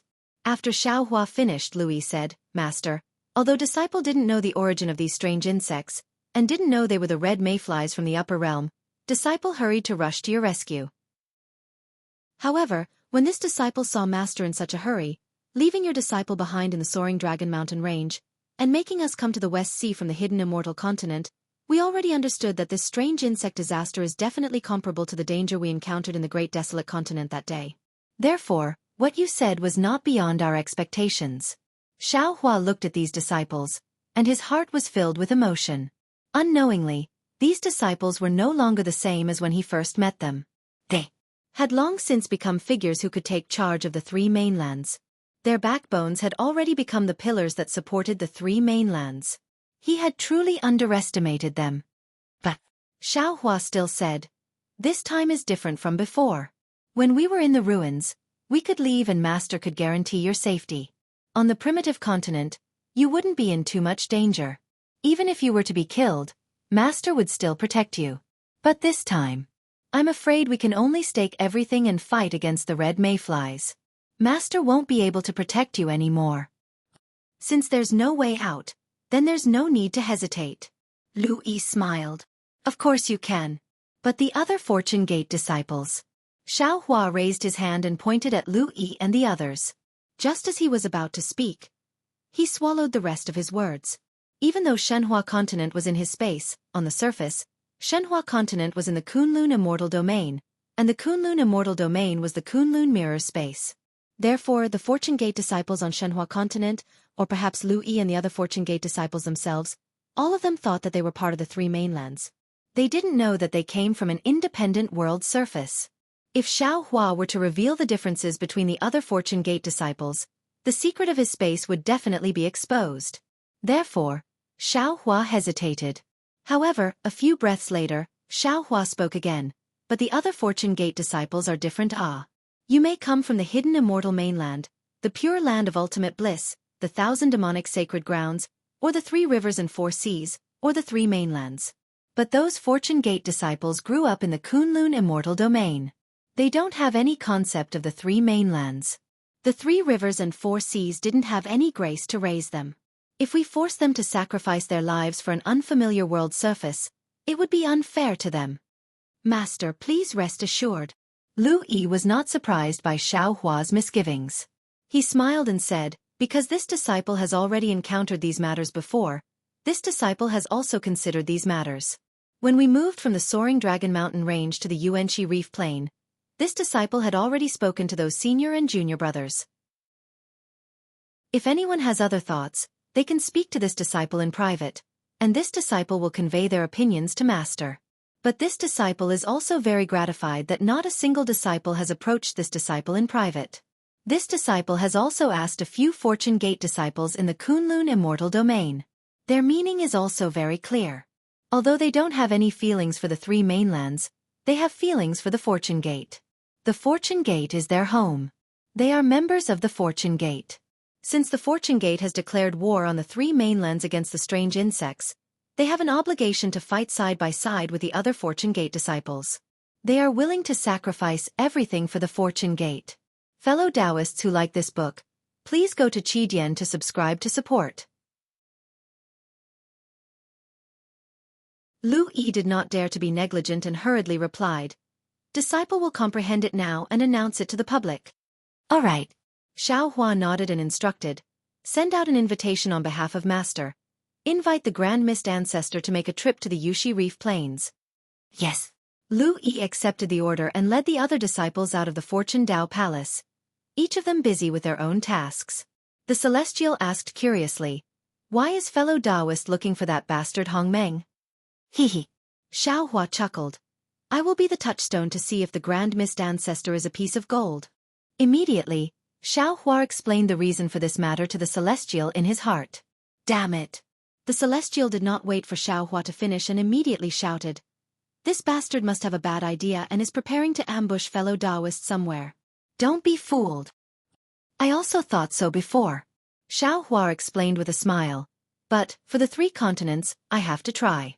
What if there is really something? Although we may not be able to bring the spiritual herbs from the Dawn Rain continent to the 3 continents, it is still a way to survive." "How is that possible?" The Celestial shook his head. "If there is, why didn't he tell Immortal Emperor Gaochen? Why didn't he tell Vairocana? Why did he only tell fellow Taoist?" Immortal Emperor Gaochen, the golden-winged Great Pang, and Vairocana all suppressed the Grand Mist Ancestor in the past. Xiao Hua explained patiently, "The Grand Mist Ancestor will definitely not trust them. Moreover, I am also a Taoist cultivator. If he has secrets, he will definitely tell I and go with I to investigate." Speaking of this, Xiao Hua laughed again. "Moreover, even if the Grand Mist Ancestor has reached the peak of 9th grade essence force, why would I be afraid of him? Moreover, even if I can't do it alone, don't we still have the Kunlun mirror?" Speaking of this, Xiao Hua's heart moved as if he had a trace of understanding. Sure enough, the Celestial also laughed. "How is it? Fellow Taoist has thought of something, right? Is it the 7-colored sea god's 7-colored halo shell world? Perhaps the Grand Mist Ancestor has this idea. He must know the location of a certain void where fellow Taoist's Kunlun mirror cannot be used. fellow Taoist is alone and has fallen into his evil clutches. Xiaohua smiled. He was abnormally calm, and there was even a trace of mockery at the corner of his mouth. He replied, not to mention that the Kunlun mirror can't be used, even if this poor Taoist space is imprisoned, this Xiao can't possibly be alone. Do you think this Xiao is afraid of him? Either way, this Xiaohua feels that the Grand Mist Ancestor is a kind person who did not come with good intentions. Fellow Taoists should take advantage of the time to consider carefully and prepare for the worst. The Celestial suggested. Xiaohua nodded and said, I really think so. First, prepare for a rainy day, and make all the necessary preparations to deal with the Grand Mist Ancestor scheme. Speaking of this, Xiaohua's heart suddenly moved, and he asked with a smile, fellow Taoist, you seem to have gained a lot of intelligence recently? That's right. The Celestial was also grinning from ear to ear. This Xiaohua has been refining the 10,000 extinguishing heavenly dipper recently and has made some progress. The day this 10,000 extinguishing heavenly dipper is the day this Xiaohua becomes an adult. Congratulations. Congratulations. Xiaohua congratulated with a smile. However, the Celestial suddenly changed the topic and smiled bitterly. This Xiaohua recently discovered that although this 10,000 extinguishing heavenly dipper has been completed, this whole body is merely the core of the 10,000 extinguishing heavenly dipper, and it is not the complete 10,000 extinguishing heavenly dipper. Its outer shell. I wonder where it is. Ah? Xiaohua was shocked This 10,000 extinguishing heavenly dipper is merely the core? That's right. The Celestial shrugged and said, this is an incomplete 10,000 extinguishing heavenly dipper. Even if this Xiaohua successfully refines it, I estimate that this Xiaohua can only display 40% of its power. Only by finding the outer shell and refining it together with this core will I be able to display 100% of its power. All right. Xiaohua waved his hand and said, we'll talk about this later. Who knows where the outer shell of the 10,000 extinguishing heavenly dipper is? Right now, let's deal with the world-exterminating ephemera first. Subsequently, Xiaohua sat cross-legged on the throne of fortune and pondered over the details of this trip to deal with the Grand Mist Ancestor secret scheme. At this time, high in the sky of the hidden immortal mainland, within the earth, fire, wind, and lightning that covered even the blue dome of heaven, layers upon layers of awe-inspiring chi pillars rushed out from the void and tore the earth, fire, wind and lightning apart. One after another, huge subbodies with tens of thousands of armor inscriptions cruising around their bodies stood within the astral winds like gods. An intense awe-inspiring aura drifted out from the subbodies and intertwined with each other within the astral winds. Like a mountain of books and a sea of books, a strange phenomenon flashed within the shattered earth, fire, wind, and lightning. As the strange phenomenon flickered, strands of clouds surged out and condensed into the shape of dragons and phoenixes in the void. A group of Confucian cultivators' luck was like a belt, enveloping several thousand li of space within this auspicious phenomenon. At the center of this group of Confucian cultivators' luck, immortal Emperor Go Chen was wearing an emperor's robe and holding the supreme heavenly mirror in his hand. He was looking at those subbodies with heaven-like auras, and his eyes were filled with satisfaction. My beloved subjects. Immortal Emperor Go Chen opened his mouth and countless lightning dragons fell into the earth, fire, wind and lightning. Are you all ready? In front of Immortal Emperor Go Chen was the master of the Tai Ching Palace. He looked around, and the golden light in his eyes swept through the astral winds like the sun. On both sides of the master of the Tai Ching Palace were the master of the Supreme Purity Palace and the people of the Jade Purity Palace. On both sides of the masters of the Two Purity Palace were the master of the Literature Palace, Dongfeng Qiong Shimen Zhenzhong, Nangong Tianji, and Baiming Chou Qing. However, when the clear gaze of the master of the Supreme Purity Palace landed on the edge of the crowd, there was a slightly short but wise and far-sighted Wen Xing with a bulging forehead. His eyes revealed a trace of confusion as he opened his mouth and said, Your Majesty, your subjects and the others have already prepared everything. However, Your Majesty, have you made your decision? Actually, you are the most suitable person to set up the array, and not us. Sigh. Immortal Emperor Go Chen sighed. The supreme heavenly mirror in his hand emitted a bright light that soared into the sky, covering the scattered earth, fire, wind, and lightning. He said, Do you think I don't know? I bear the fate of the Confucian cultivators, and I am the most suitable person to set up the 9 provinces' great array. Moreover, if I control the Yu province cauldron, I can increase the chance of setting up the array from 30% to 40%. Indeed. The short-wind Xing, whose body was extremely large, said calmly, although this humble subject has inherited the teachings of Confucius and Mencius and has received the blessings of my ancestors, I am different from your majesty, who has been bestowed with providence by the heavens. Your majesty is the most suitable person to lead the formation. Minister Kong, do you think I don't want to replace you? Immortal Emperor Go Chen said with a smile. Unfortunately, this 9 provinces great array is the immortal defense array of the heavenly court, and it is not something the Confucian cultivators of the 3 continents can set up. Our strength is limited, and only by working together can Xiaohua set up the 9 provinces great array. Therefore, the setting up of the array this time tests the unity of the mind. Naturally, we can't have the same mind, so we can only rely on information. On the hidden immortal continent, is there any imperial artifact that can check every detail better than the Supreme Heavenly Mirror? Therefore, to be able to control the Supreme Heavenly Mirror and let my beloved ministers activate the 9 provinces cauldron at the same time is the responsibility that I should bear the most. Kong Qing. The Tai Ching Palace Master said with a smile. I don't have any intention of looking down on you. I just feel that setting up the array here is related to the peace of the billions of living beings on the hidden immortal continent. This is no small matter, and it must be done properly. Tai Ching Palace Master. You think too much. Kong Qing was the current clan master of the Kong clan. Now that he was invited by Immortal Emperor Go Chen to set up the array, how could he not know the importance? He said with a smile, the hidden immortal continent is your majesty's hidden immortal continent, and it is also the hidden immortal continent of us Confucian cultivators. I also have the billions of living beings on the hidden immortal continent in my heart. Any dispute at this time is for the fate of the Confucian cultivators, for the setting up of the 9 provinces great array, so how could I care about it? If you are ready, my beloved ministers, go to the various places of the 9 provinces. Immortal Emperor Go Chen looked at the 9 ninth grade elemental energy literary stars and ordered. Wait until you find the location of the 9 provinces great array's core, then stop immediately. I will use the Supreme Heavenly Mirror here to search the earth. When all my beloved ministers are in position, I will use the Supreme Heavenly Mirror to give orders. Once all my beloved ministers see the Supreme Heavenly Mirror's order, immediately activate your divine abilities and nail the 9 provinces great array's core in your hands. Immortal Emperor Go Chen was afraid that everyone was not prepared enough, so he carefully explained the method of setting up the 9 provinces great array again. Soon after, all the literary stars activated their divine abilities and went to various places on the hidden immortal continent. Sigh! Immortal Emperor Go Chen flew down from the earth, fire, wind, and lightning. He looked at the vast earth covered by clouds and sighed.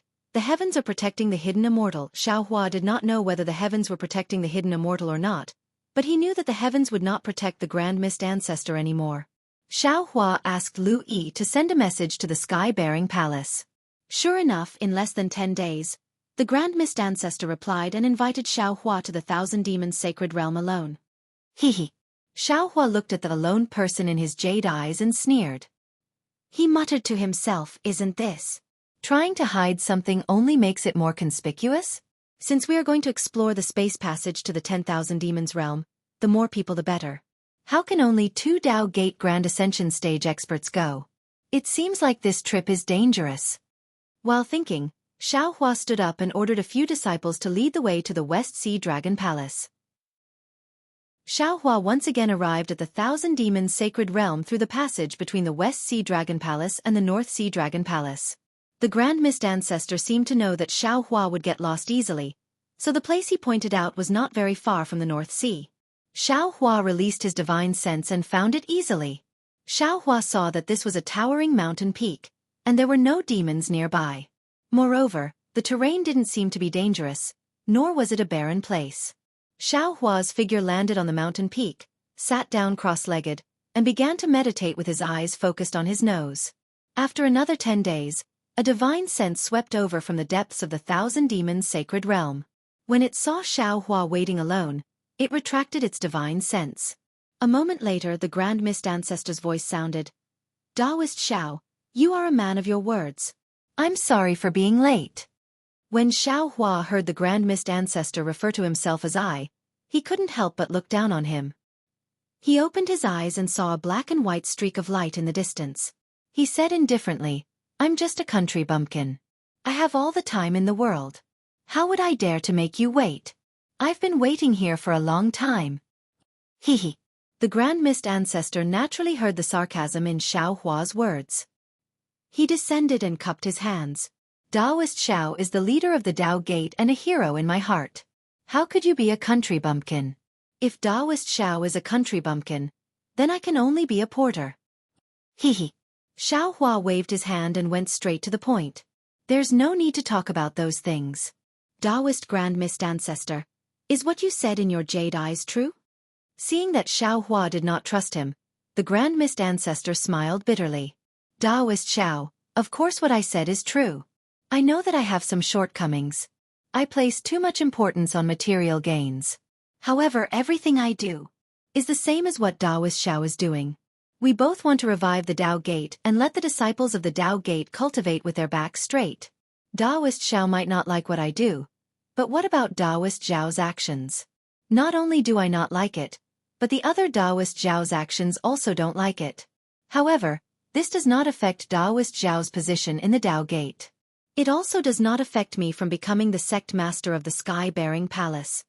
Xiao Hua only listened quietly and did not open his mouth. The Grand Mist Ancestor continued, now that the strange insect has appeared, the 3 continents have reached a critical moment of life and death. At this time, just like what Taoist Xiao said at the Jade Pool, whether it is the Confucian cultivators, the Tao Gate, the Buddhist sect, the demon race or the dragon race, we should all unite and resist the strange insect together. We should eliminate the omen of the apocalypse. Taoist Xiao is right. This is my idea. Xiao Hua nodded. Therefore, before the matter of right and wrong, how can I lie to Taoist Xiao? How can I ignore the safety of the billions of lives in the 3 continents? The Grand Mist Ancestor smiled. This space passage to the 10,000 demon realm was obtained from a mysterious cave before I was suppressed. However, before I could explore it, I was suppressed by the Buddhist sect, the Confucian cultivators, and the demon race. After I escaped, I forgot about this matter. After the Jade Pool meeting, I heard Taoist Xiao talk about the method to kill the strange insect. Only then did I remember that I had such a secret information. I immediately found this jade eye and sent a message to Taoist Xiao. At the same time, I traveled night and day to investigate that place to see if it is true. How is it? Xiao Hua's heart skipped a beat and he hurriedly asked with concern. Why don't Taoist Xiao guess? The Grand Mist Ancestor pretended to be relaxed as he replied. Xiao Hua rubbed his chin and said thoughtfully, since Taoist Zhao's jade eye is real, and it also records the location of the metal and wood essences, the space passage has naturally been found. Good. The Grand Mist Ancestor clapped his hands and said, Taoist Xiao really has the ability to predict the future. I am truly impressed. You're too kind. Xiao Hua smiled and said, how can this Xiao have such a great ability? This Xiao only said this because I saw Taoist Zhao's happy face and did not look regretful at all. Hee, then I won't hide it from Taoist Xiao. The Grand Mist Ancestor chuckled and said, this Xiao has indeed found traces of the space passage. However, this space passage is quite hidden, and you and I can't really find it. Therefore, this Xiao had no choice but to invite another demonic beast to help. Oh, which demonic beast? Xiao Hua was stunned and asked curiously, is there anything in this world that you and I can't find? This demonic beast is the Great Sage Temple's black-armored Pentaceratops. The Grand Mist Ancestor did not hide anything and immediately answered. Xiao Hua raised his eyebrows and said with a smile, so it's Long Shang'an. However, this Xiao doesn't understand. What kind of talent does he have to be able to surpass our divine ability? Taoist Xiao, don't be anxious. The Grand Mist Ancestor waved his hand and said, this Xiao hasn't finished speaking. Taoist Xiao, please speak. Xiao Hua nodded.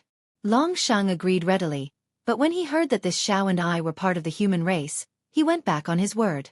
After this Xiao persuaded him, he requested to invite another demonic beast.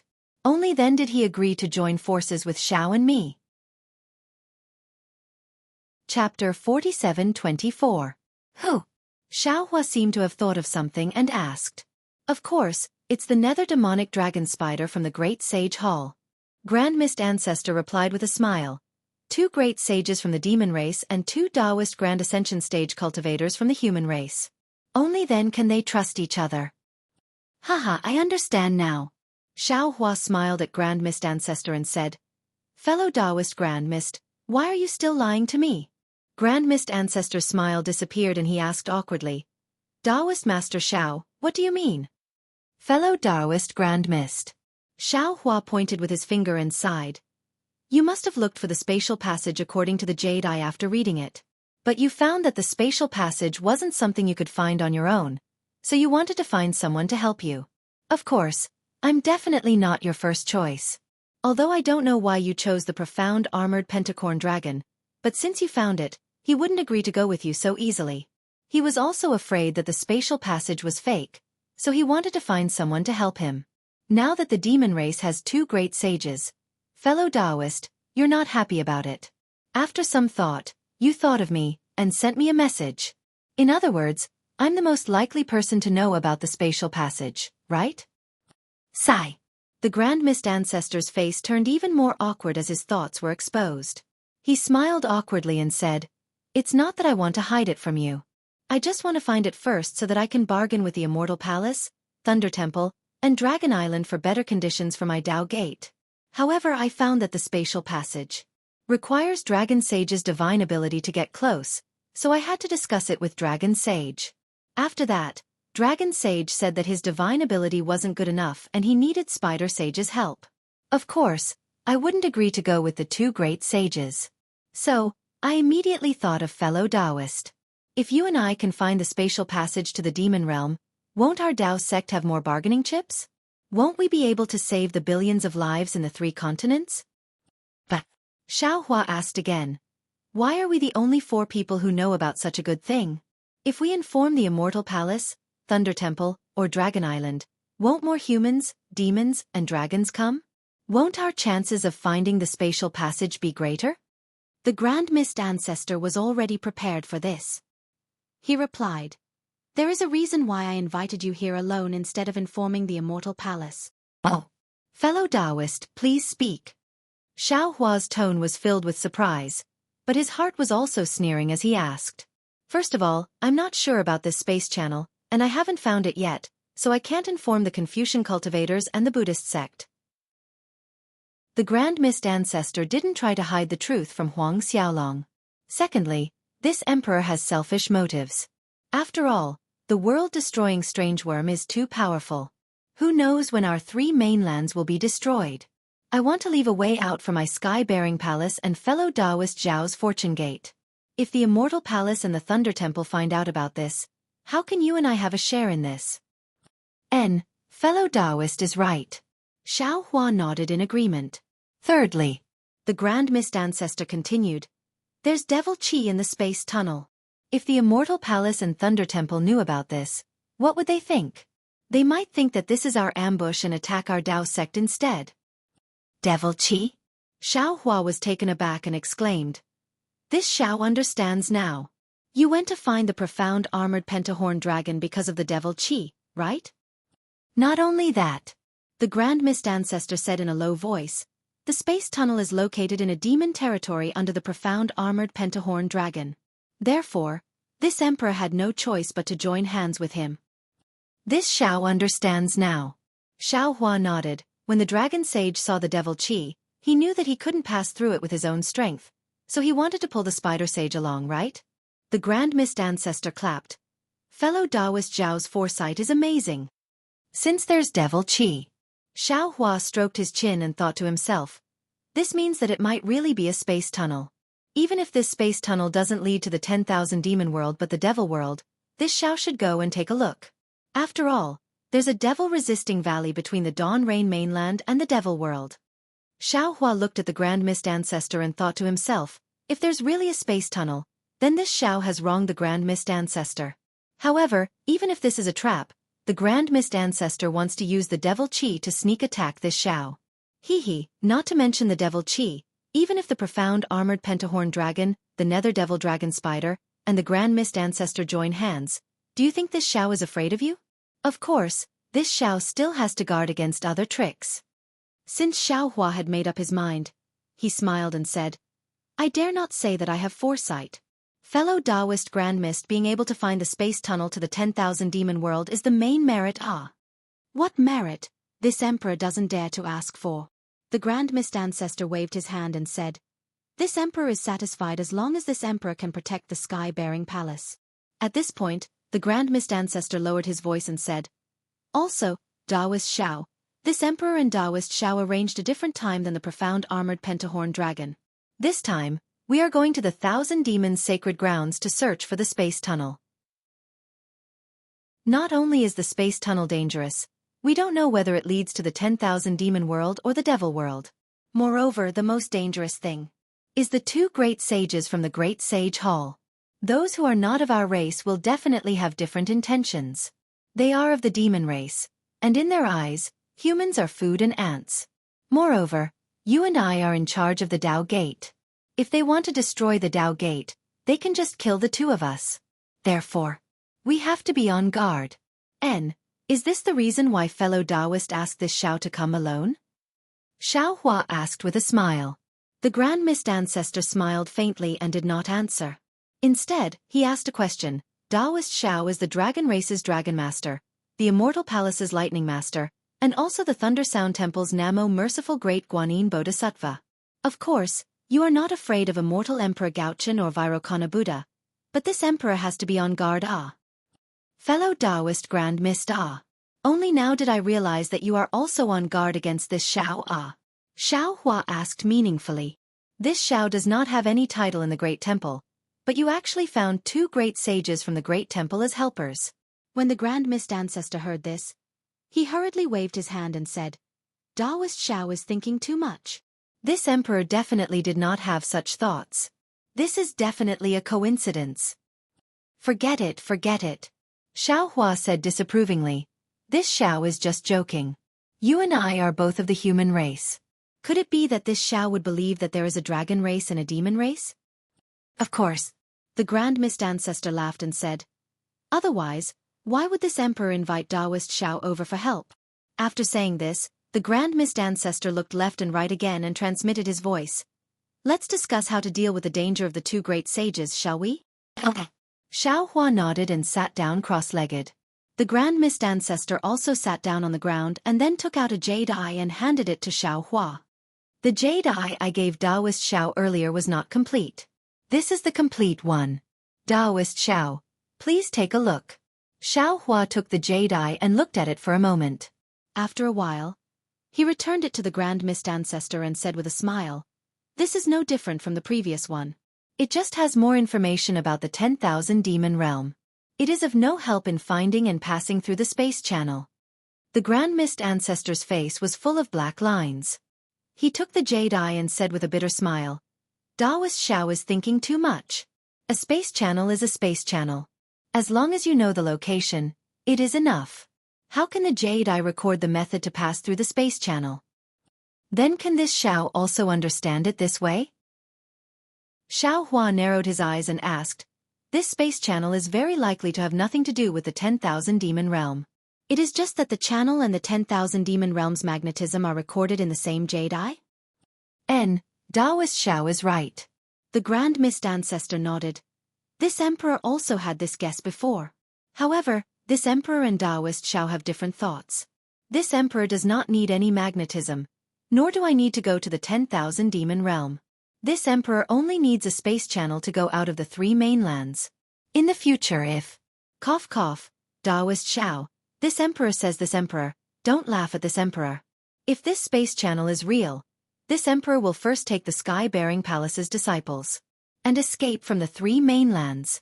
In fact, this is the real reason why this emperor did not tell the Immortal Palace and Thunder Sound Temple.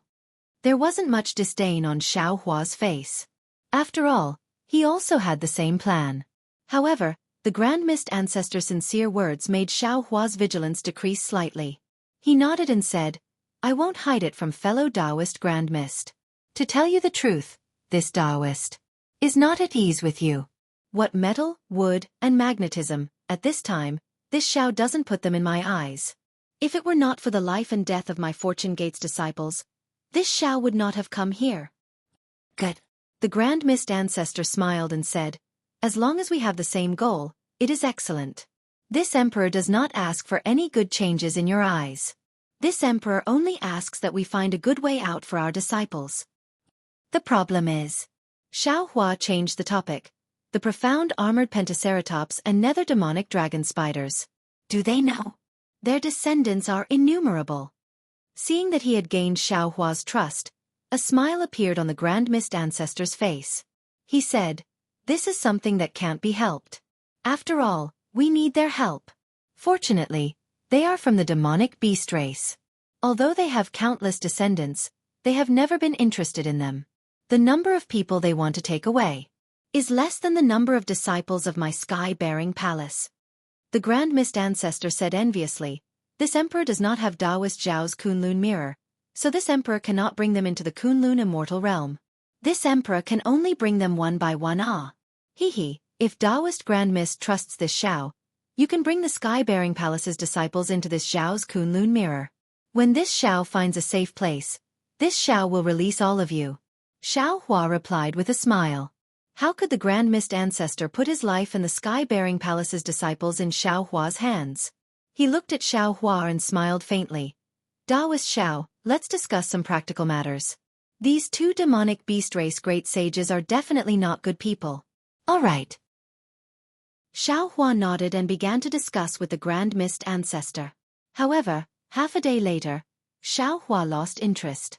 The more the Grand Mist ancestor talked, the more he seemed to be prepared to kill the two great sages of the Great Holy Hall. After another hour, Xueqi waved his hand and said, "Taoist Grand Mist ancestor, can you still happily discuss with this emperor? Although you didn't say it clearly, this is clearly a plan to kill them to silence them. This Zhao cannot do it." Taoist Zhao. The Grand Mist ancestor slapped his forehead as if he had just woken up. He cried out, "This emperor forgot that you are the Buddhist sect's Namo Great Merciful Guanyin Bodhisattva. This emperor's ordinary plan in your eyes is despicable." The Grand Mist ancestor's tone was full of sarcasm, but Xueqi still insisted. "No matter what you think, I do not care. If you want to discuss precautions, this Zhao can continue. If Taoist wants to burn the bridge after crossing the river and take the opportunity to kill the two great sages in the space tunnel, this Zhao has nothing in common with you." The problem is. The Grand Mist ancestor really couldn't understand Xueqi's thoughts and said angrily, "You and I don't plan, but the profound armored pentaceratops and the netherworld demonic dragon spider are planning. Isn't this the reason why the profound armored pentaceratops summoned the netherworld demonic dragon spider?" Other people are other people. Xueqi sighed and said, "This Zhao is this Zhao. What other people think, this Zhao does not care. However, this Zhao has a conscience, and this Zhao disdains." Humph. The Grand Mist ancestor snorted coldly and closed his eyes to meditate. It really had the meaning of those who walk different paths cannot make plans together. The Grand Mist ancestor sneered, and Xueqi also sneered in his heart. If it wasn't for the matter with Prince Lan, Xueqi might have trusted the Grand Mist ancestor and thought that he was looking for a way out for the Sky-Bearing Hall, Dao Gate, and the Three Mainlands. However, with Prince Lan's betrayal and Chong Yu's death, how could Xueqi not be vigilant? In Xueqi's eyes, the Grand Mist ancestor's every action was suspicious. Behind this disguise, there was naturally the Grand Mist ancestor's sinister intention to kill Xueqi along with the two great saints. The awkward silence between the two Dao Gate's Grand Ascension stage experts directly affected the space within several hundred li of the Thousand Demons' sacred grounds. The sun that was rising in the sky began to turn cold, and faint dark clouds began to gather in the surroundings. Half a day later, a continuous rain began to fall. This time, it didn't matter, but a few days later, torrential rain poured down. Lines of rain pierced through heaven and earth and completely covered the left side of the mountain peak. The raindrops were like silk, sparkling brightly. Even in the dark night, there was a faint brilliance to them. Naturally, Xueqi and the Grand Mist ancestor weren't afraid of the rain. When the rain fell 1,000 zhong away from the Grand Mist ancestor, it was immediately blocked by an invisible barrier and couldn't fall any further. The space around the Grand Mist ancestor was only 1,000 zhong away from the Grand Mist ancestor, and there wasn't a single drop of water on it. Even the mountain peak was abnormally dry. On the other hand, the place where Xueqi was sitting was filled with water, and the rain lines passed through Xiaohua's body as if they were nothing.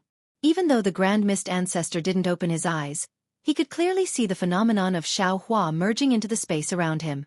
However, the corner of his mouth curled up into a cold smile, and he didn't take Xiaohua's warning to heart. Another few days passed, and the rain didn't stop. Instead, it became even heavier. The sky was filled with dark clouds, and they covered the land like cotton wool. Floods erupted on the ground, and rumbling sounds began to fill the air. Not to mention the collapsed trees. Even the nearby mountain peaks collapsed. Large pieces of rocks were washed down the mountain peaks by the flood, and they formed many mudslides. Seeing this, even though this place wasn't the hidden immortal mainland, Xiaohua still released his divine sense, wanting to see if there were any demonic beasts in danger nearby. But right at this time, boom! A loud explosion sounded, and it was as if a lightning bolt fell from the sky, and it was as if a god had descended from the sky. Xiaohua frowned slightly and looked up. He saw a brilliance like a pair of scissors falling from the sky in the north. As it flew, it cut through the horizon, and the dark clouds that covered the sky were split in half by this brilliance. At the same time, the rain that covered the ground was swept away by this brilliance. After the brilliance disappeared, the sky was filled with resplendent stars, and it looked extremely enchanting. The brilliance streaked across the sky like a meteor, and it was about to arrive in front of Xiaohua and the Grand Mist Ancestor. At this time, Xiaohua could see clearly with his naked eye that under the brilliance, there was a huge black dragon wearing black armor. Wasn't that the profound armored pentahorn dragon?